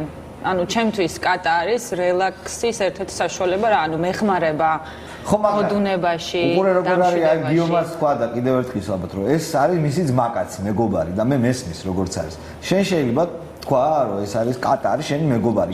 იმიტომ რომ კატა ხო ისე გამიგია რომ პირიქით ნუ როცა უნდა მაშინ მოგაფერებინებს. შეიძლება ასეა რეალურად ასეა? კი, ესეა. თუ არ არის განწყობაზე შეიძლება არ მოგეკაროს და დაიმალოს. კი, თუ არ უნდა მოფერება გაიქცეო და აიმალება, მაგრამ მე მოვა და დაიწყოს. ხო, როცა თვითონ უნდა მაშინ არის, ხო ხდებია რა განსხვავება. ქალი და კაცი ესეა რა, ძაღლი და კატა რა. რა სიტყვია? გიო, შენ შემთხვევაში როგორ არის? 100% თან სიგიჟია რა, რომ უყურებ ხან ხვდები რომ აი ეს ხო იცის რაც ხდება ვაზეა ხო აი ვაფშე ყველაფრის ვაზე ხო არის და კიდე პლუს რამდენი რამისაზია აი და აი ყველაფერი ესმის უბრალოდ ლაპარაკი არ შეუძლია ესმის კი იცის და რაღაცა ინფორმაციების მატარებელია და მოკლედ შენზე გაცილებით რაღაცა მიმართულებებით ადამიანს კინოში ხო ყავს გადაღებული რა ეპიზოდში ყავს თუმ ცხოვრობს ამსტერდამში თავი გოგოსთან ერთად თავის კი არა თავი გმირის გოგოსთან ერთად გოგოსთან ერთად და ითამაშა ხო ამოცანა ზადაჩა დაუსვი და იმინა ითამაშა ხო და აი ხა გასაკეთებელი თუა შეიძლება ცოტა იქ უცოს მაგრამ მე უეჭველი შეასწავლეს კი ბაზარი მაპატიეთ მაგრამ ეთერი და რო გავალთ მე ისაუბრებს ალბათ ამ თემის შესახებ რადგან ჩვენ მაინც რჩევების რუბრიკა გვაქვს ბატონ კაკოს მინდა ვკითხო რა საკიდან უნდა გავწოდნათ ძაღლი და არის თუ არა გიო შენი ძაღლი მოგვიანებით თქვა ჩვენი გაწურთნელი აი თქვა სალამი თუ იცისთაც თუ ჩამოგვართმევს მე მგონი არ იქნება ისეული საქციელი რომ ეგეთი რაღაცები მოთხოვ კაცს რა საკიდან უნდა დავიწყოთ გაწურთნა საკუთარი ძაღლის საკუთარი ძაღლის გაწურთნა უნდა დავიწყოთ პირველივე დღეებიდან რასაკისაც გინდა იყოს, მაგრამ საერთოდ 2-3 თვიდან უკვე შეიძლება ძაღლის გაწვრთნა. ჩვენ შეგვიძლია ინდივიდუალურად თუ სპეციალისტია ამ დროს საჭირო? რა თქმა უნდა, სპეციალისტი ამას უკეთესად აკეთებს გართმევს. თუ პატარა ჩავიხედებით ლიტერატურაში, ინტერნეტში მოვძებნით რაღაც მეთოდიკებს, ჩვენ შეგვიძლია გავწვრთნათ. თავარია გვინდოდეს, გქონდეს სურვილი და ყველაფერი გამოვა. ყველა საერთოდ ცხოველი და განსაკუთრებით ძაღლი ძალიან ემსგავსება ხასიათით პატრონს. აი პატრონი როგორი ხასიათით გარეგნულადაც ძალიან ბევრი შემჩნევია, რომ ძაღლი და პატრონი ქვანანენ თქო. ხოლმე რა თქმა უნდა. ასეა, შორიდან როგორ ჩანს. და ძალიან ხშირად გრძნობს ხოლმე აი პატრონს რა უნდა თვითონ. სულ რომ არ გაწვრთნათ ძაღლი აი იმისთვის, რისთვისაც მოიყვანეთ სახლში, ის თავის ფუნქციას შეასრულებს. მაგრამ იქ რაღაცა კორექტირება, რა თქმა უნდა, საჭიროა. და ისე ჯობია, რა თქმა უნდა, რომ სპეციალისტმა მიხედოს და იმან მოგცეთ რჩევა დარიგება ამ იმაშიეს კინოლოგების საქმეა. რა თქმა უნდა. მე მგონი ჩვენ საკმარისი რჩევები მივეცით ჩვენს მაყურებელს. ძალიან დიდი მადლობა მინდა გადაგიხადოთ თქვენ და თქვენ 4 ფეხა მეგობრებს სტუდიაში მობრძანებისთვის. ჩვენს ეთერში ახლა რეკლამის დროა, მოგვიანებით უკვე ნატა დაგიბრუნდება ძალიან საინტერესო თემით და საინტერესო სტუმრებით. დროებით. მადლობთ.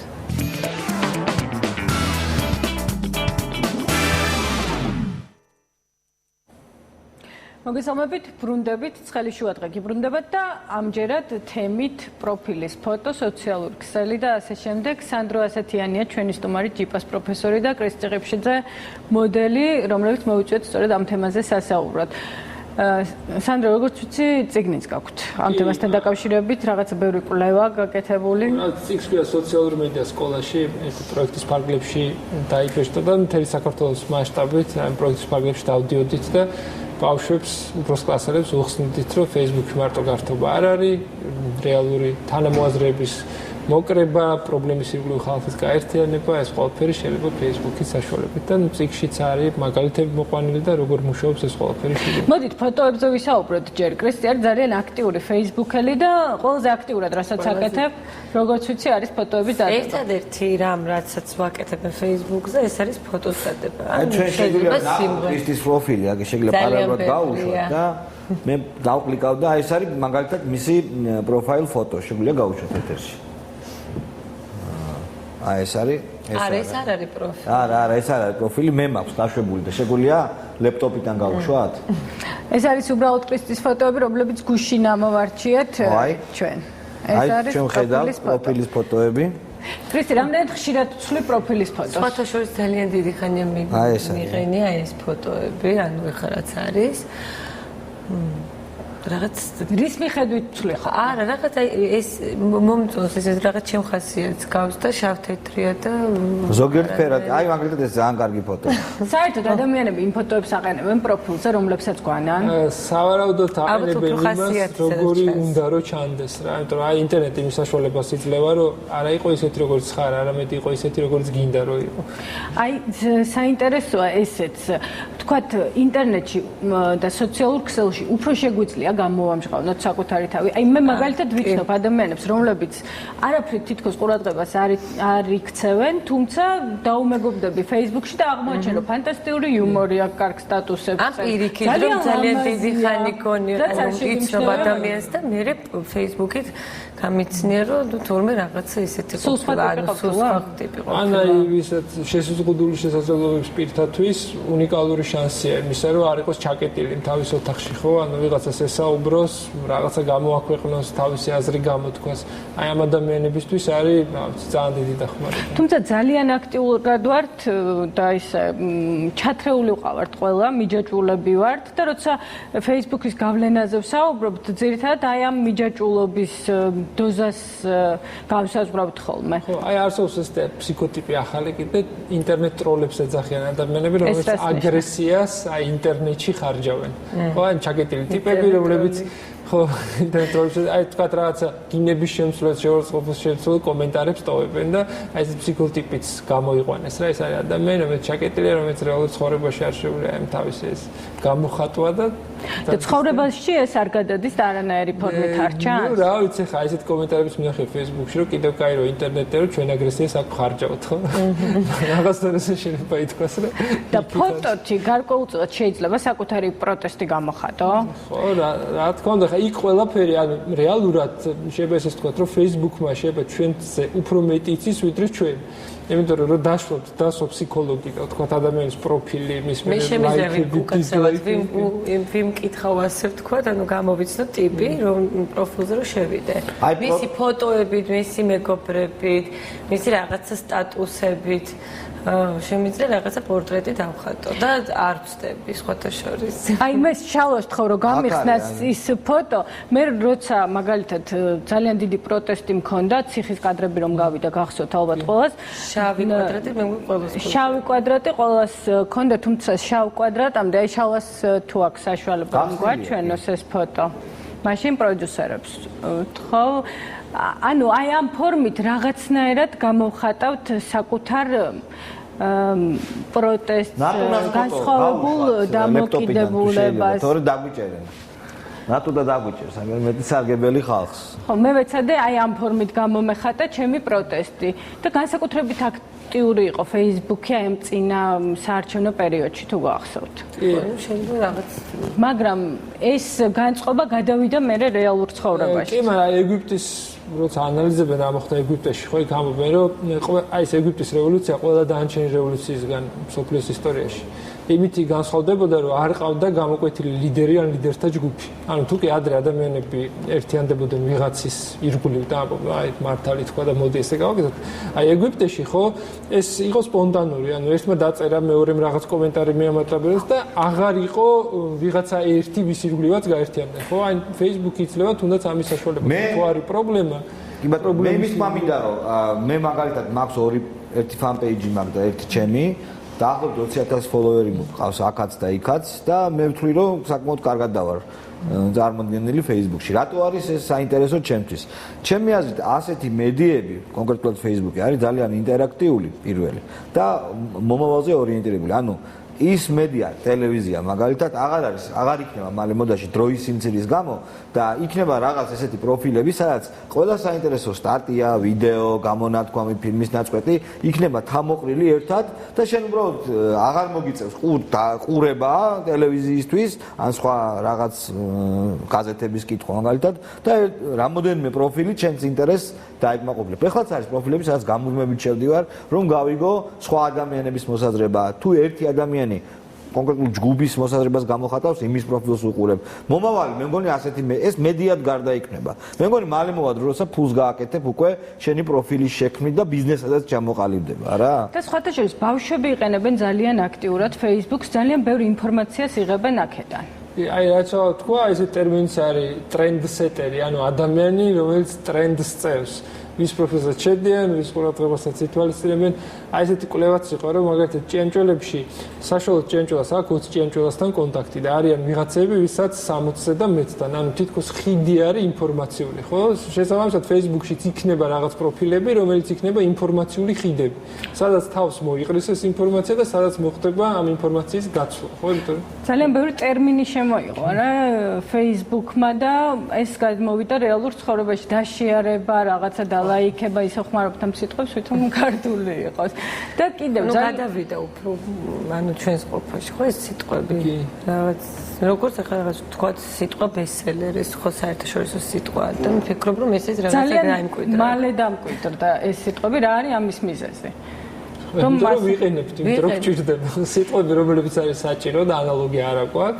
ხო ეს ენათა ხარიარება, ხო თქვა და შეერება და უფრო ბევრი იყო რო გადავხედოთ ქართულ ენას, ხო, ბევრი სიტყვა სხვა ენიდან ვისესხებ და ძალიან ბევრი სიტყვა და ძალიან ცოტა სიტყვა რჩება მართლა ქართული. ხა ეს საუბარი ძალიან შორს წაგვიყვანს, თუმცა უძველეს დროიდან ასეა. მაგრამ აი ძირითადად ამ სიტყვების ნაწილი არის ინგლისური, როგორც ადრე იყო ლათინური ენა, რომელიც იყო ცოდნის და ირანული სხვათა შორის და თურქული. ხო, ეხა მაინენად ინგლისური ეს ტერმინები ძირითადად არის ინგლისური და ამ ტერმინის უკან ყოველთვის არის. კრისტის მინდა ვკითხო, როცა შენ ახალ ფოტოს აშეარებ, ხო? და დებ რაღაც ამ ეს ალბათ საუზმენი. გასაგებია და ეს შენი პროფესიის ნაწილია. ძალიან ხშირად მსმენია. მე ნუ აი უკვე აღარ შეგვიძლია, ნუ ვისაც არ მოწონს და ხუროს. ნუ დაგილო, ნუ დამილაიქ და ნუ ყურებს. ეს ჩემი პროფესია. ელოდები თუ არა, განსაკუთრებულად ზოგიერთი ფოტოს ლაიქს, ანუ რამდენის მოეწონა, ანუ ამას ანიჭებ მნიშვნელობას? დიდად არა. ნუ ვიცი რომ იქნება. ხო, მაგრამ აი განსაკუთრებულად რომ მოსწონთ იმ ფოტოს, უფრო ხო არ იყერებ მე პროფილის ფოტოთ, ხდები? აი პროფილის ფოტო სექტემბერში დავაყენე, იმის მერე აღარ გამომიცვლია. აი self-shot-ებსაც მინდა გკითხოთ, ესეც ახალი, ან ჩვენთვის ახალი ტერმინია და ნიშნავს ავტო ფოტოპორტრეტს, თქვათ ხო. იღებ ასეთებს. კი, ესე მან კი, რა თქმა უნდა, ვიღებ iPhone-მა. თუ ჩემ გამობზეკილი ფოტო თუ არ არის, უჩის ეს შეუძლებელია, ხო? ეს ძალიან სასაცილოა, რო იღებენ. რა ეს ქართული ფენომენია თუ სხვაგანაც არის? სოფლიო, იმიტომ რომ Facebook-ს ყავს უკვე მილიარდზე მეტი მომხმარებელი. პლანეტაზე ცხოვრობს რაღაც 7 მილიარდი ადამიანი, ან ყოველ მე-7 ადამიანს აქვს Facebook-ი და დაახლოებით ერთ და იგივეს აკეთებ. მე ვფიქრობ, რომ ქართული Facebook-ი კიდე სხვანაირი Facebook-ი, იმიტომ რომ ყავს კიდე მეგობრები სხვადასხვა ქვეყნებიდან, იქ ესეთი აქტიურობა არ არის. აი ჩვენთან როგორი ფოტოები დადება უფრო მოდური? ნუ ეს საკუთარი თავის გადაღება სარკეში ვფიქრობ, რომ არ შეიძლება მე ძალიან ხშირად ვხვდება სტატუსი, რომ რა არის ეს ტუჩებ გამობზეკილან, რა არის საჭმლის დადება, რაღაცებს ხო წერენ. საჭმელს ძალიან ხშირად დებენ სხვადასხვა. მე არ ვდებ თქვა. მე ჩემი მოსაზრება მაქვს Facebook-თან და Facebook-ი ნიშნავს, ანუ ეს არის შენი სფერის, ანუ შენი სივრცე არის, რასაც გინდა იმას გააკეთებ. იმას დაწერ, იმას დააშიარებ, ასე თქვა, მუსიკას დადებ, იმ ფოტოს და ნუ რასაც გინდა იმას გააკეთებ და ვისაც არ მოწოხარ, ანუ შემოვა და ნუ და ეს რაღაცა განკითხვის საგანი რო ხდები და მე იცით რა არის კიდე ძალიან სასაცილო სტატუსები არის ზოგჯერ რომ ვიღაცის მისამართი დრო წერენ. თუ გინდა ადექი და იმ ადამიანს ინბოქსში მიწერე რაღაც, ხო? ნუ აი არ მოგწონს რაღაცა მისი. აი ეს რაღაცა მისამე ზოგადად რაღაცას და აი რომ იმან რაღაცა შეიძლება იმან ვერც გაიგოს ეს. ეს გარკვეულწილად ყურადღების დეფიციტი ხომ არ არის? არა, ყურადღების დეფიციტი არა, ეს უბრალოდ ანუ აქამდე ჩვენ არ ქონდა საშუალება იმისა, რომ ადამიანი რომელიც შენგან ძალიან შორს არის, ესეთი მჭიდრო კავშირი ქონოდა მასთან, ხო? ანუ აი თქვა ტელეფონით ისიც სრულყოფილი არის. უბრალოდ Facebook-ს მოგცა საშუალება, რომ იმ ადამიანთანაც კი, რომელსაც ხშირად ვერ ხვდები, ან შეიძლება არ იცნობ, მაგრამ მოგწონს, ხო, რაღაცა. ხო?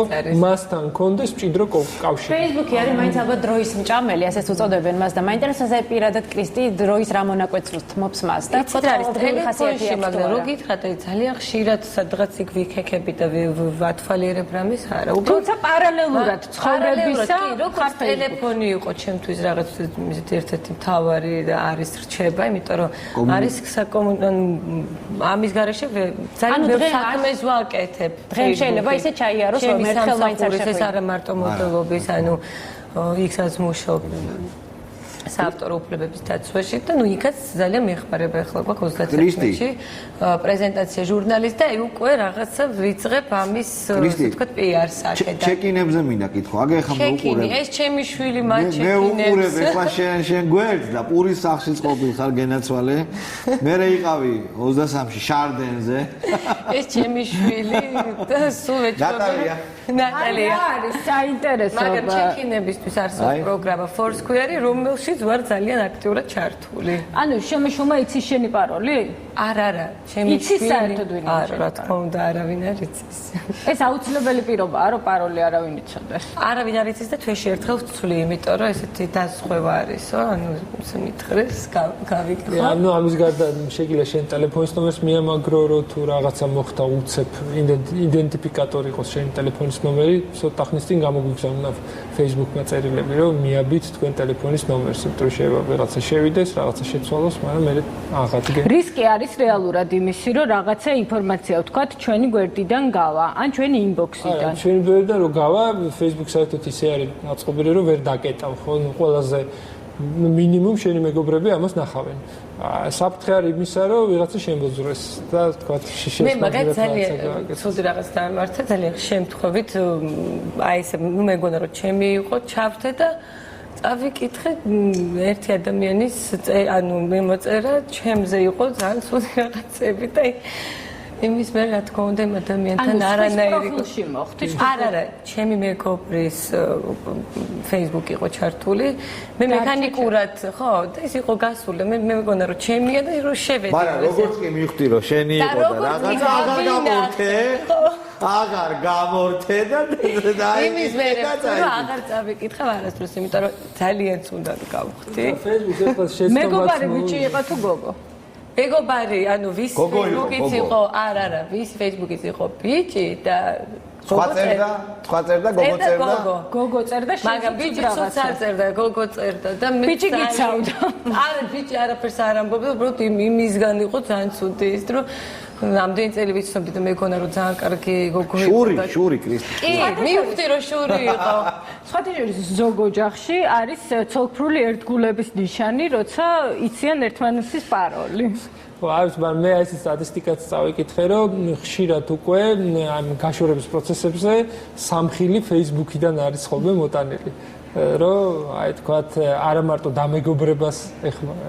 ეს საქართველოში ალბათ ნაკლებად. არა, ნაკლებად უფრო უცხოეთში, სადაც არის ეს პროცესები ხო რა და ბავშვების გაკონტროლების ერთ-ერთი საშუალება გახდა შვილების. ხო, ნუ აი ესეთი უმეგობრდებიან საკუთარ შვილებს BBC-ზე იყო ესეთი სტატია, რომ ხშირად მშობლები პოულობენ თავის შვილის ასაკის ვიღაცის ფოტოს, რეგისტრირდებიან Facebook-ზე და მე ერთიანდებიან იმ ჯგუფებში, ანუ მეგობრდებიან თავის შვილებს, რომ ხო, რომ გაიგოს ნახტება რას ფიქრობენ სტატუსებს და სულ ესე იგი მე რაღაცას რო დაუძე რომ ნატალია წაშალერებს წერ და მე ჩხუბობს მე ჩხუბებ რომ თამირეკავს ან შემოვარდება ოთახში ნუ მეუბნები ეგეთ რაღაცებს ნუ მეკანო ძალიან ის მეტი ზოგჯერ ძალიან ჩვენ შეგვიძლია ვნახოთ საოცარი გოგოა ნატალია ეთერში ყავდა და ესე მისი პროფილია უწერია მარიანა ზედგინიძე ნატალია ხიფსი მარიანა მისი მეგობარია და რატო უწერია არ ვიცი დღემდე ვერ სტატუსად დაიწერა